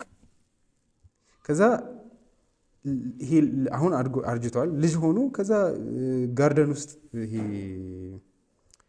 ትንሽ የእርሻ ቦታ ላይ እየተራመደ ይህን ሰው ያየዋል። he was holding something small and gazing into his hand with wonder ይላል። በእጁ የሆነች ትንሽ ነገር ይዞ እያየ ይገረማል። ከዛ ሞርጋን ነው የሚባለው። ከዛ ተጠግቶት ሞርጋን አስቀድም what it was, and with a voice filled with awe the man showed him a leaf that had fallen from a tree. ምንድነው ብሎ ሲጠይቀው ዞር ብሎት ቅጠሉን ከእንጨት የተበጠሰ ቅጠልን ገርሞት እያየ ዞር ብሎ አየው ይላል።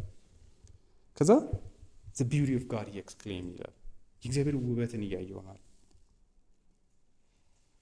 ይሄ ፓንቴይዝም ሊመስለን ይችላል፣ ግን አይደለም። ይሄ ወንደርፉል የሆነ ዓለም ነው ማለት የምር ካያችሁት ማለት ነው። የምንበላው ምግብ ራሱ በጣም ደስታ ከየት እንደሚመጣ አናውቅም። ላይ ምግብ ምን እያደረገ ነው ሰውነታችን ውስጥ? የምታዩት ዓለም is amazing ነው ኮንሲደር ስታደርጉት፣ በጣም ድንቅ ነው የእግዚአብሔር መገለጥ በፍጥረት ውስጥ ማለት። ከዛ ስለዚህ ሪፍሌክስ ያደርግ እንደዚህ ይላል። he had been awakened to the wonder of life ለህይወት ድንቅ አሁን ገና አይኖቹ ተቀስቅሰዋል። awakened ሆኗል ከእንቅልፍ እንደተቀሰቀሰ ሰው።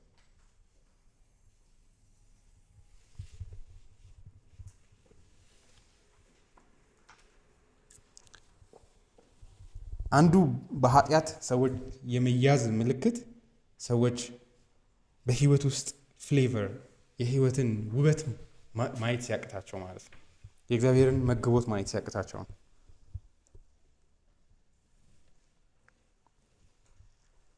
ነገር ግን አሁንም ፍጥረት ላድንቅ ብትሉ ግን አይመጣላችሁም። በወንጌሉ በክርስቶስ ኢየሱስ ብቻ ነው ሰው አሁን እንደገና አምሮ መከፈት ያለበት። ፍጥረትን በማየት ልትድኑ አትችሉም።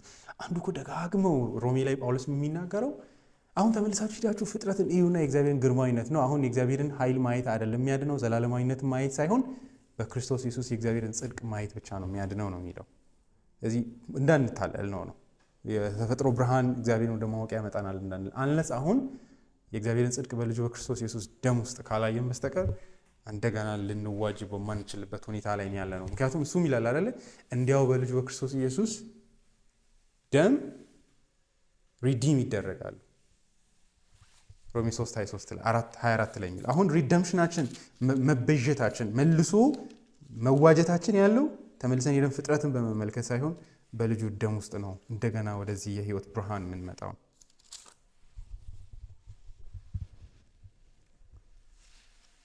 ምክንያቱም ሁሉም ኃጢአትን ሰርተዋል፣ የእግዚአብሔር ክብር ጎድሏቸዋል። መፍትሄው ተመልሶ ፍጥረት ጋር መሄድ አይደለም። ቁጥር 24 በኢየሱስ ክርስቶስ በሆነው ቤዛነት ሪደምሽን እንዲያው በጸጋው ይጸድቃል። ይሄ ተፈጥሮ ብርሃን አሁን የሚያዋጣና የምንከተለው አይደለም።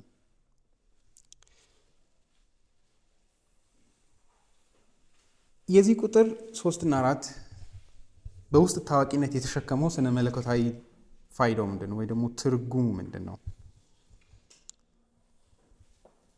ኢየሱስን አሁንም እያገነነ ያለው ልክ ቆላሲስ ላይ እንዳያችሁት ጳውሎስ የክርስቶስን በፍጥረት ውስጥ ያለውን ዋጋና ክብደት ያሳይና ለቤተ ክርስቲያን ያለውን ፋይዳ እንደሚያሳየው ሁሉ ዮሐንስም እየተንደረደረ ያለው የህይወት ሁሉ ምንጭ እርሱ የሆነ የሚልቅ ከዮሐንስ ይልቅ አካል ነው፣ ስጋ ሆነ ልንል ያለ ነው። ወደዛ ነው እየተንደረደረ ያለው። ስለዚህ ድነታችንን ጠንካራ መሰረት ላይ ሊያደርግ ማለት ነው። ልክ ለሰዎች የተፈጥሮ ብርሃንን የሰጠው ያው ኢየሱስ አሁን እግዚአብሔርን የምናይበትን አዲስ ብርሃን ይዞ ሊመጣ እንደሆነና እንደተገለጠ ሊያሳይ ነው። ስለዚህ ከዛኛው ተነስተን አሁን የእግዚአብሔር ልጅን መገለጥ ከፍ አድርገን እንድንመለከት ነው። ያንን ደግሞ ሌሎቹም የዮሐንስ መልእክቶች ላይ እናያለን። ልክ የህይወት ሰጪ እንደሆነ ለሳምራዊቷ ሴት ሲናገር ዮሐንስ ወንጌል ምዕራፍ 6 ላይ ዳቦ መና ሳይሆን ህይወትን የሚሰጠው እርሱ የህይወት እንጀራ እንደሆነ ህይወት ከእርሱ ውስጥ እንደሚወጣ ማለት ነው። የበሉት ዳቦ መናው አይደለም ህይወትን የሚሰጥ የነበረው እሱ ደግሞ ተፈጥሯዊ ዳቦ ብቻ ነበር። አሁን ግን የዘላለምን ህይወት የምሰጥ ዳቦ ምን ነኝ ነው የሚለው። እኔን የሚያኝክ ሰው ህይወትን ያገኛል። በዚህ ምን ያሳየናል ብትሉ ኢየሱስ ብርሃን ነው ስንል ዝም ብሎን አእምሮ ላይ የሆነ ኮንሰፕቶችን ያስረዳናል ማለታችን አይደለም። ኃይል ያለው አካል ነው። ልክ የልብ ጨለማ ላይ ብርሃንን የሚዘረጋ አካል ነው። ያን ካረገ ሊያድን የሚችል አካል እንደሆነ ሊያሳየ ነው። ምክንያቱም ያኛውንም ያደረገው እርሱ ስለሆነ አሁንም ሰዎች እየኖሩ ያሉት በእርሱ ብርሃን እንደሆነ እየነገረ ነው። ተፈጥሯዊውን ህይወት እየኖሩ ያሉት። ቁጥር 5 ብርሃን በጨለማ ያበራል፣ ጨለማውም አላሸነፈውም። እዚህ ጋር እንግዲህ ክርክር አለ። መተርጎም ያለበት ብርሃን በጨለማ ያበራል ጨለማውም አላሸነፈውም ተብሎ ነው ወይስ ብርሃን በጨለማ ያበራል ጨለማውም አልተረዳውም ተብሎ ነው መተርጎም ያለበት የሚል ማለት ነው። እንግሊዝኛው KJV እንደዛ ነው። And the light shines in darkness and the darkness comprehended it not ይላል። ብርሃን በጨለማ ያበራል ግን ጨለማ ሊይዘው አልቻለም። ኮምፕሬንድ ማቀፍ አልቻለም ነው ወይስ ጨለማውም አላሸነፈውም? ሁለቱ ትርጓሜ ሁለት ለየቅል የሆኑ ቴዎሎጂካል መጨረሻ ነው የሚያገኙት። ማለት የተለያየ ቦታ ነው የሚወስዳችሁ። በዚህኛው ካነበባችሁ ሌላ ቦታ፣ በዚህኛው ካነበባችሁ ወደዚህኛው ጥግ ነው የሚወስዳችሁ። እዚህ ጋር ግን መጠንቀቅ ያለብን ቁጥር 5ን ለመተርጎም ቁጥር 4ን መርሳት አያስፈልግም። ይህን ክፍል የምንተረጉምበት መንገድ የሚያልፈው ቁጥር 4 ላይ በሰጠነው ትርጓሜ ላይ ያልፋል። እሱም እዛ ላይ ያወራነው በእርሱ ውስጥ ህይወት ነበረች፣ ይህች ህይወትም የሰው ብርሃን ነበረች አልን። ስለዚህ እዛው ላይ ቆሞ ዮሐንስ ቀጥሏል ብለን ካሰብን ብርሃን በጨለማ ያበራል ጨለማም አላሸነፈውም ብሎ ቀጥሏል ማለት ነው። እሱን ካያያዝ ነው ጨለማም አላሸነፈውም ከሚለው ይልቅ እንግሊዝኛው ላይ እንዳለው አልተረዳውም የሚለው ነው ትክክለኛ ትርጓሜ የሚሆነው። ያልተረዳው ጨለማ የትኛው ጨለማ ነው? ይሄ እንግዲህ ከላይ ያወራነው ሐሳቡ አሁን ይደግምልናል። እሱም የተፈጥሮ ብርሃን የሰው ልጅን እንዳላዳነ እየተናገረ ነው ዮሐንስ። የሰው ልጅ በዚህ ብርሃን እግዚአብሔርን ወደ መረዳት መምጣት አልቻለም፣ ክርስቶስን ወደ ማወቅ መምጣት አልቻለም እያለ ነው። ቀላሉ ትርጉም እሱ ነው። ሌላኛው ትርጉም ምንድን ነው ጥጉን የሚይዘው ካላችሁ ብርሃን በጨለማ አብርቷል ሲል ክርስቶስ ወደዚህ ዓለም መጥቶ ስላደረገው ስራና በመስቀሉ ላይ ሄዶ ለጨለማ ኃይላት ሳይሸነፍ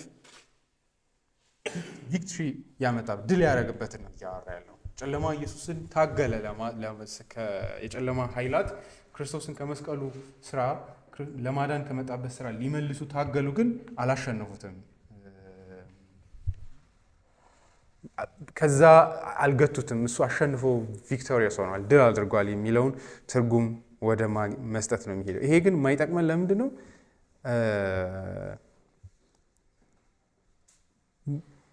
ዮሐንስ ሮጦ መስቀሉ ጋር ሄዷል ማለት ከባድ ነው። እንዲያውም ከዛ ይልቅ ክርስቶስ በወንጌሉ ላይ የተገለጠበትን ምክንያት እንደ ሮሜ መልእክት መንደርደሪያ እየሰራ ነው። ፍጥረት ተፈጠረ። ምንድነው ታዲያ ሀፐን ያደረገው? ምንድነው የተበላሸው? ቁጥር 5 እሱን ነው የሚመልሰው ብለን ነው መተርጎም ያለብን። ምክንያቱም ይቀጥለዋል፣ መስቀሉ ጋር ሄዶ ደግሞ እንደገና ይመለሳል ከሚለው ይልቅ ቀስ ብሎ ወደ ታች፣ ምክንያቱም ክርስቶስ ስላደረገው ስራ ወደ ታች ሄዶ ነው በደንብ የሚዘረዝረው። ጸጋና እውነት በእርሱ በኩል እግዚአብሔር በእርሱ በኩል እንዴት እንደተገለጠ በተለይ ቁጥር 14 ላይ ይሰብራትና ያመጣቸው ነገሮች ይዘረዝራል ክርስቶስ ኢየሱስ በመምጣቱ። ስለዚህ እዚህ ላይ ሮጦ ወደዛ ልክ ዮሐንስ በወፍ በረር ሄዶ ነው የሚመለሰው ከዛ ቁጥር 5 ላይ ከማለት ቁጥር 6 ላይ ጨለማ አልተረዳውም የሚለውን መያዝ ያስፈልጋል። አንድ ሰውዬ አሁንም ዮሐንስ እያወራ ያለው ክርስቶስ በአድኖ ስራ ስለተገለጠበት መገለጥ ሳይሆን በተፈጥሮ ብርሃን ውስጥ ስላለበት መገለጥ ነው ዮሐንስ የሚያወራው በማለት ሊዮን ሞሪስ ይናገራል። እንግዲህ ብርሃን በጨለማ ያበራል የሚለውን ከያዝን ያ ብርሃን ታዲያ ምን ውጤት አመጣ?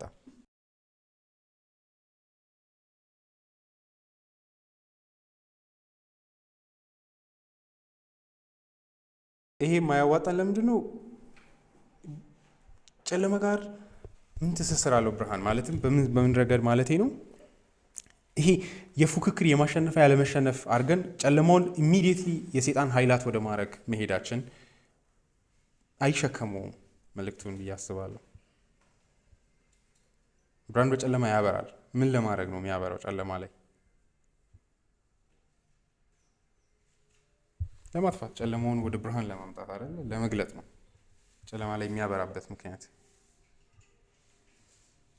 ከዛ ግን ጨለማ አላሸነፈውም ካለ ምን እያልን ነው ማለት ገብቷችኋል? እያልኩ ያለሁት ማለት ጨለማ በብርሃን ላይ ሲያበራ እና ኖርማል የህይወት ትስስር ላይም እንደምናየው ብርሃን ሲያበራ ጨለማ ይጠፋል። ስለዚህ የብርሃን ስራ የጨለማን ስራ ወደ ብርሃን ማምጣት፣ መግለጥና ችግርን ማሳየት፣ ሪዲም ማድረግ፣ መዋጀት ነው። ስለዚህ አላሸነፈም የሚለው ብዙ አያዋጣም ነው። ጨለማ አክቲቭ ስላልሆነ በዚህ አይነት ሴንስ ማለት ስለ እውቀት ስለሆነ እያወራን ያለ ነው። ስለ ሰው አእምሮ ብርሃን ስለሆነ እያወራን ያለ ነው ማለት ነው። እንዴት እንደምትረዱኝ አላውቅም፣ ግን ቀጥዬ ዝም ብዬ ላወራ። ጨለማም አላሸነፈውም፣ ጨለማ አልተረዳውም። ካልቪን አልተረዳውም የሚለውን ትርጉም ነው ጄኔቫ ላይ መጽሐፋቸው ላይም ሲተረጉሙ እንደዛ ብለው ነው የቀጠሉት።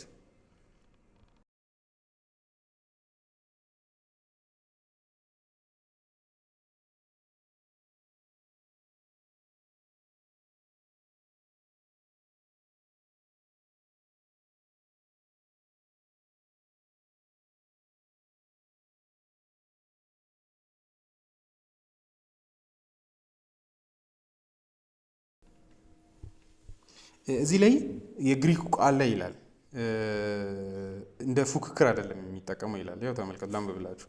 እንግዲህ ኒው ቴስታመንት ስኮላር ነው ሞሪስ። The Greek verb is not easy to translate. It contains the idea of laying hold onto something so as to make it one's own ነው። ልክ አንድ ነገር ሲሰጣችሁ የመያዝ አይነት ትርጓሜ ነው ቃሉ የያዘው። ኮንፍረንድ የሚለው ማለት ነው። አላሸነፈውም ከሚለው ይልቅ ልክ የሆነ ነገር ተሰጥቶ ያ ነገር ሲይዝ ያለውን ቃል ነው የሚጠቀመው። ግን ጨለማም እጁን ያዘ ነው፣ ላይክ ባውንስ አረገ ነው። ላይክ የሚሰጠውን ነገር ሳይቀበል ዘግቶ ራሱን ባውንስ እያደረገ መለሰው።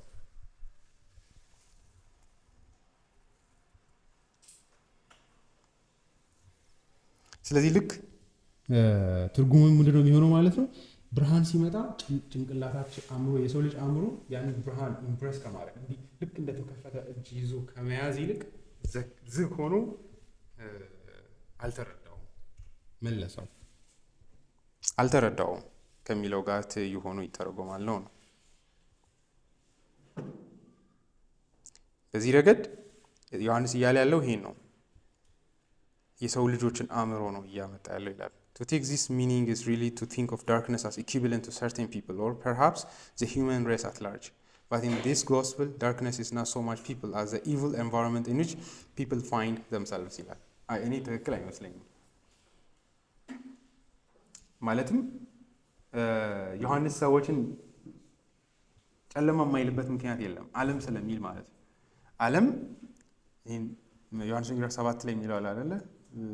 እናንተ ከዓለም ናችሁ፣ ዓለም የራሱ የሆነውን ይወዳል ሲል ዓለም የሚባል አብስትራክት ነገር አይደለም። ዓለምን ሰዎች ነው የሚያደርገው። ልክ ጨለማንም ሰዎች የማያደርግበት ምክንያት የለም ብዬ አምናለሁ። እሱ ምን እያለ ነው? የጨለማ ኃይላትን ነው የሚያመለክተው ወደሚለው ለመሄድ ነው። ላይ ሰዎች ከራሳቸው አእምሮ ይልቅ የተከበቡበትን የጨለማ ሁኔታ የሚያመለክት ነው ብሎ ማለት ነው። ካልቪን ግን እንደዚህ ይላል። እንግዲህ ካልቪን እንዳንብብላችሁ ምንድን ነው የተከሰተው ከቁጥር 4 አንጻር ከተባለ hence it follows that there is no hope of salvation of men unless God grant a new aid. For though the Son of God shed his light upon them, they are so dull that they do not comprehend whence the light proceeds, but are carried away by foolish and wicked imagination to absolute madness ይላል። ምን እያለ ነው ሲባል በተፈጥሮ የተገለጠው በፍጥረት ብርሃን ውስጥ ክርስቶስ የሚሰጠው ብርሃን የሰው ልጅ ሊረዳ አልቻለም። እግዚአብሔር አዲስ እርዳታን ለሰው ልጅ ማድረግ እንዳለበት የሚገልጽ ቁጥር ነው ይላል። የሰው ልጅ በዛው ክርስቶስ በፍጥረት ውስጥ እየሰጠ ባለው ብርሃን እግዚአብሔርን ወደ ማወቅ ከመምጣት ይልቅ ጭራሽ ጭንቅላቱ ተደፍኖ በሞኝነትና እጅግ ከንቱ በሆኑ የአእምሮ ፈጠራዎች ራሱን ወደ እብደት ይዞ ተጉዟል በማለት ይናገራል። The light which still dwells in corrupt nature consists chiefly of two parts. First, all men naturally possesses some seed of religion. And secondly, the distinction between good and the evil is engraven on their conscience. በተፈጥሮ ያሉ ሰዎችን ሁሉንም ካየናቸው አሁንም ብናያቸው ሃይማኖታዊነት አለ ውስጣቸው። ይህ እውነታ ነው አይደለ? ሙስሊምም ይሁኑ ጣዖት ያምልኩ ካልቪን እንደውም ይላል የሰው ልጅ አምልኮን አታምልክ ከምትሉት አይጥ አምልኩ ብትሉ ይሻለዋል ይላል። ይሄ የሚያሳይ ምን ያህል እግዚአብሔርን ማምለክ ውስጡ እንዳለ ነው ይላል። የሚያመልከውን ነገር ስታዩ ይህን አይነት የተዋረደ ነገር እስከ ማምለክ ድረስ እንዴት ይሄዳል ሲባል ምን ያህል አምልኮ ውስጡ እንዳለ ዲቫይን ሰንስ እንዳለ ያሳየናል። ሰከንድሊ ምንም ጨለማ ውስጥ ሆኖ የትኛውም ሀገር ብትሄዱ የሚገሉ ሰዎች እስር ቤቶችን ታያላችሁ። በቃ ምን ሌላው ሁሉ ቢቀር እስር ቤት የሌለበት ሀገር የለም። that's wonder ነው። ስለዚህ ይላል ይሄ ብርሃን አላቸው አሁንም፣ ግን ችግሩ የቱ ጋር ነው? but what are the fruits that ultimately spring from it?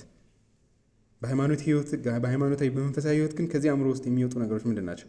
except that religion degenerates into 1,000 monsters of superstition.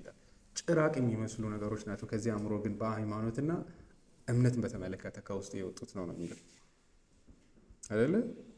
ህንድ ውስጥ ስታዩ የሰው ልጅ በዚህ ልክ የሚያስፈሩ ጣዖታት ናቸው ማለት የሰው ልጅ ያምራል ከነሱ ጣዖቶች ማለት ቀለም ምናምን ማለት ማአት ቀለሞች ቀባብተዋቸዋል ምናምን ይዘገንኗቸዋል ስታያቸው ራሱ 6 እጅ ምናምን ያላቸው እና it shows you ከዚህ አይነት አእምሮ እንደው ካልቪን የሆነ ቦታ ላይ ምናል የሚያሳዝን ነው ይላል። የሰው ልጅ አእምሮ ማለት ከሚያመልከው ጣዖት ይልቅ ራሱ ያምራል ይላል እና እግዚአብሔርን ምን ያህል ቢንቀው ነው ከራሱ ይልቅ የሚያንስ ነገርን መልክ አድርጎ የሚያስቀምጠው ማለት አይ ቲንክ የሚገርም ፖይንት ነው አይደል? አጠገባቸው ያለው ሰው እንኳን ከነዛ ጣዖታት ይልቅ ያምራል እና የሰው ልጅ ምን ቢወርድ ነው እንደዚህ የሆነው ይላል።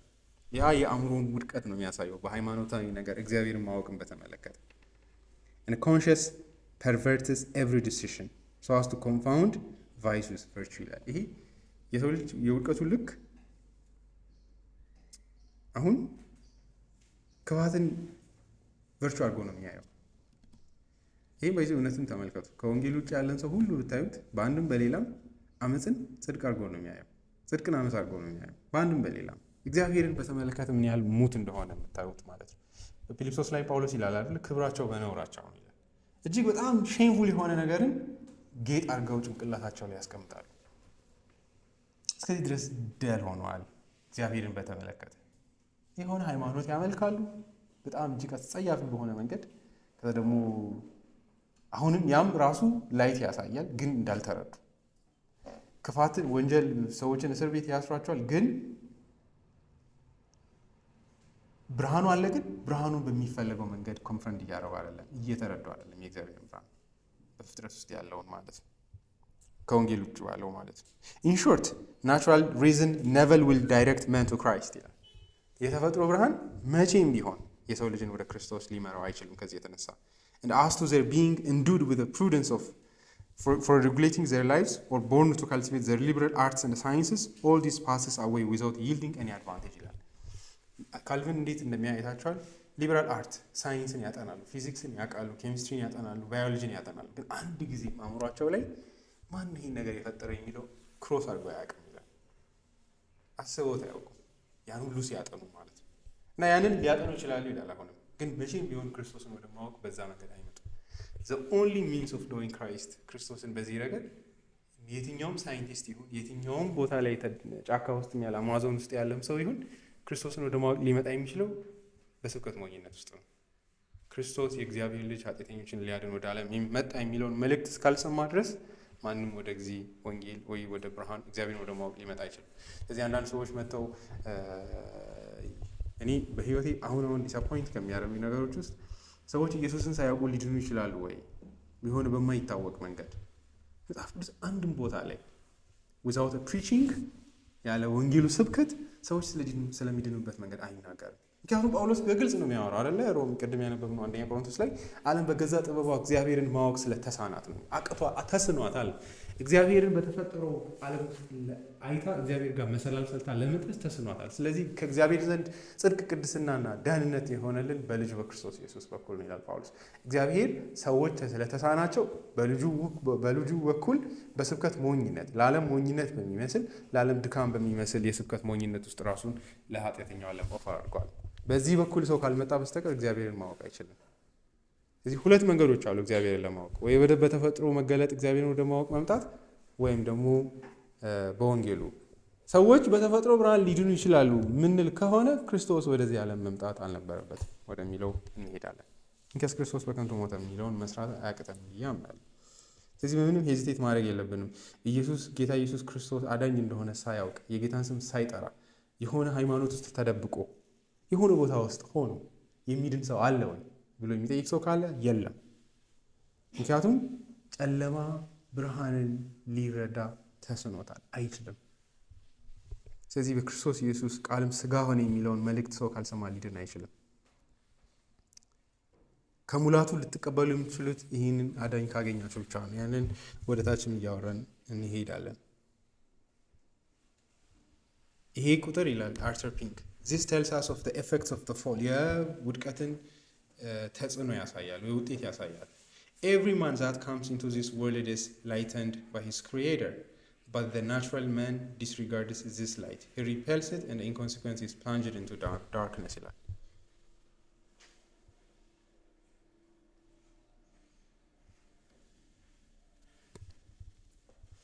ያልዳነ ሰው ማለት ምን ማለት ነው ካላችሁ ይላል unregenerated ማንስ ዳግም ልደት ያላገኘ ሰው ማለት is like one that is blind ይላል። አይነ ስውር እንደሆነ ሰው ነው።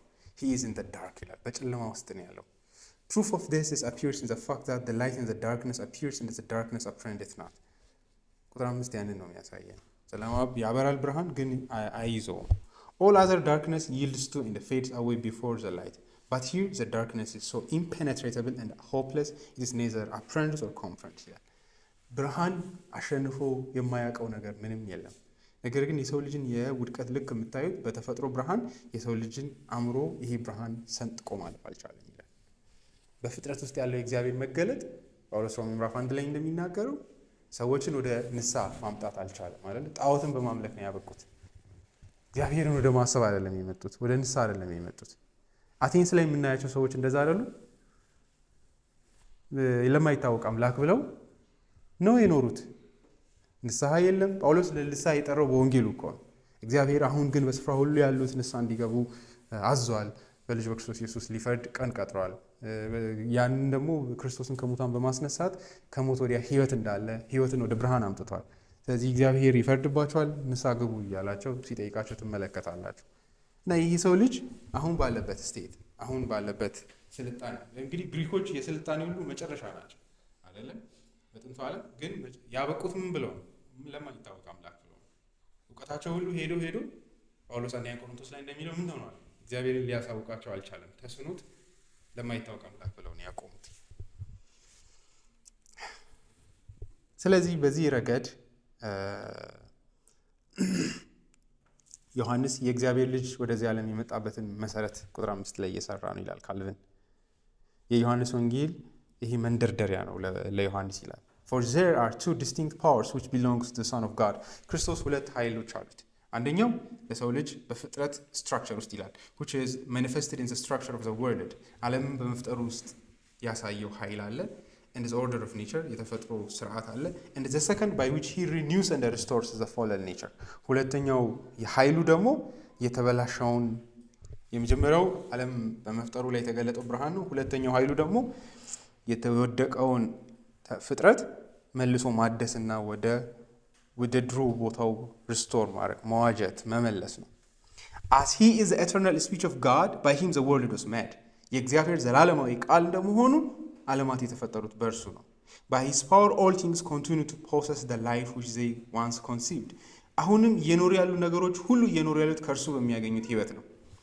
Man especially was endued with an extraordinary gift of understanding. የሰው ልጅ ደግሞ ከፍጥረቱ በተለየ መንገድ የመረዳት ስጦታ ተሰጥቶታል። And though by his revolt he lost the light of understanding. እግዚአብሔር ላይ በአዳም በኩል በማመፁ አሁን ያንን የተፈጥሮ ብርሃንን ወይ መረዳትን ተስኖታል እግዚአብሔርን ማወቅን በተመለከተ። Yet he still sees and understands so that what he naturally possesses from the grace of the Son of God is not entirely destroyed. ነገር ግን አሁንም ከእግዚአብሔር ልጅ በሚያገኘው ብርሃን ሳይንስን ያጠናል፣ ፍጥረትን ያጠናል፣ ህይወትን ይኖራል። But since by his stupidity and perverseness he darkens the light which still dwells in him. ነገር ግን በስቱፒዲቲ ምን እንበል ነኋላንነት ይለዋል መሰለኝ ይሆን ሞኝ መሆንን ብቻ አይገልጸውም ስቱፒድ መሆን። ከዛስ ደግሞ በውስጥ ያለው ብርሃንም ደግሞ ምን ያደርገዋል? ይቆለሙመውና ያበላሸዋል። ከዚህ የተነሳ ይላል እዚህ ጋር ነው እንግዲህ ቁጥር 5ን የሚተረጉመው it remains that a new office be undertaken by the Son of God, the office of a mediator, to renew by the spirit of regeneration man who had been ruined. ስለዚህ የእግዚአብሔር ልጅ አዲስ አገልግሎትን እንዲወስድ የግዴታ ሆኗል። እርሱም የመካከለኝነት አገልግሎት። በሱ ምንድን ነው የሚያደርገው? ይህንን የወደቀውን አእምሮ የሚያድስበት በመንፈስ ቅዱስ ዳግም ልደትን በመስጠት ይህንን የተበላሽን ሩብ እንዲሆን ፍርስራሽ የሆነውን የሰው ልጅን እንደገና በዳግም ልደት የመመለስ አገልግሎትን ይዞ ነው የተገለጠው። ቃልም ሥጋ ሆነ የሚለውን በዚህ ጀርባ ነው የሚያመጣው። ስለዚህ ሊስተካከል ስላልቻለ ነው ከእግዚአብሔር እቅፍ ውስጥ የወጣው። ዮሐንስ እሱ ነው የሚያሳየው። እሱ ብቻ ነው ሊያድን የሚችለው፣ ይህንን መልሶ ሊያስተካክል የሚችል። መጀመሪያ የሚፈጠረው እርሱ ነው። አሁንም መልሶ ደግሞ ይህንን አእምሮ ሊያድስ የሚችለው እሱ ነው። ስለዚህ አዲስ አገልግሎትን ወስዶ ልክ እዛ ዮሐንስ ወንጌል 13 ላይ እግራቸውን ለማጠብ እንደተንበረከከው ልክ ልብሱን እንዳሰረው ሁሉ ልክ ከእግዚአብሔር ጓዳም ስራ ለመስራት ነው የወጣው አይደል? አባቴ ይሰራል እኔም እሰራለሁ፣ ከእናንተ ኃጢአት የተነሳ ስራ ለመስራት መጥቻለሁ፣ ሰንበት ትቼ መጥቻለሁ። ስለዚህ አዲስ አገልግሎት ይዞ ወደ ብርሃን ወደዚህ ዓለም ሆኖ መጥቷል። ስለዚህ እኔ ቁጥር 5 ላይ ያለውን ብርሃን የወንጌል ብርሃን አለለውም ባይሆን የተፈጥሮ ብርሃን ነው። ነገር ግን ያ ብርሃን ለሰው ልጅ ድነትን ሊያመጣ እንዳልቻለ፣ የሰው ልጅ ሊረዳ እንዳልቻለ ከዚህ የተነሳ የእግዚአብሔር ልጅ አዲስ አገልግሎት ይዞ እንደተገለጠ አምናለሁ በማለት ካልቪን ይናገራል። እኔም ትክክል ነው ብዬ አስባለሁ። እግዚአብሔርን ስለ ኢየሱስ ክርስቶስ ስራ መስገነን እንጨርሳለን። እግዚአብሔር አባታችን ሆይ ስለዚህ ማለዳ እናመሰግናለን፣ ስለዚህ ቃልህ እናመሰግናለን። ልጅህን ኢየሱስ ክርስቶስን እንድናውቀው እንድናጠናው ይህን አይነት መጽሐፍ ስለሰጠህን እናመሰግናለን። ስለ ልጅ ኢየሱስ ክርስቶስ አገልግሎት እናመሰግናለን። በጨለማ ተውጠን ያለነውን አንተን ሊያሳውቀን፣ ሊያሳየን፣ ሊገልጥልን ከሰማያት እጅግ ለአእምሮ በሚከብድ ልክ ስጋ በመሆን ተገልጦ ስለሰራው ስራ እናመሰግናለን። የዚህ ብርሃን ተካፋዮች ደግሞ እኛ በእርሱ በኩል ስለሆነን በእርሱ በኩል ደግሞ ይህንን ስላረከው እናመሰግናለን።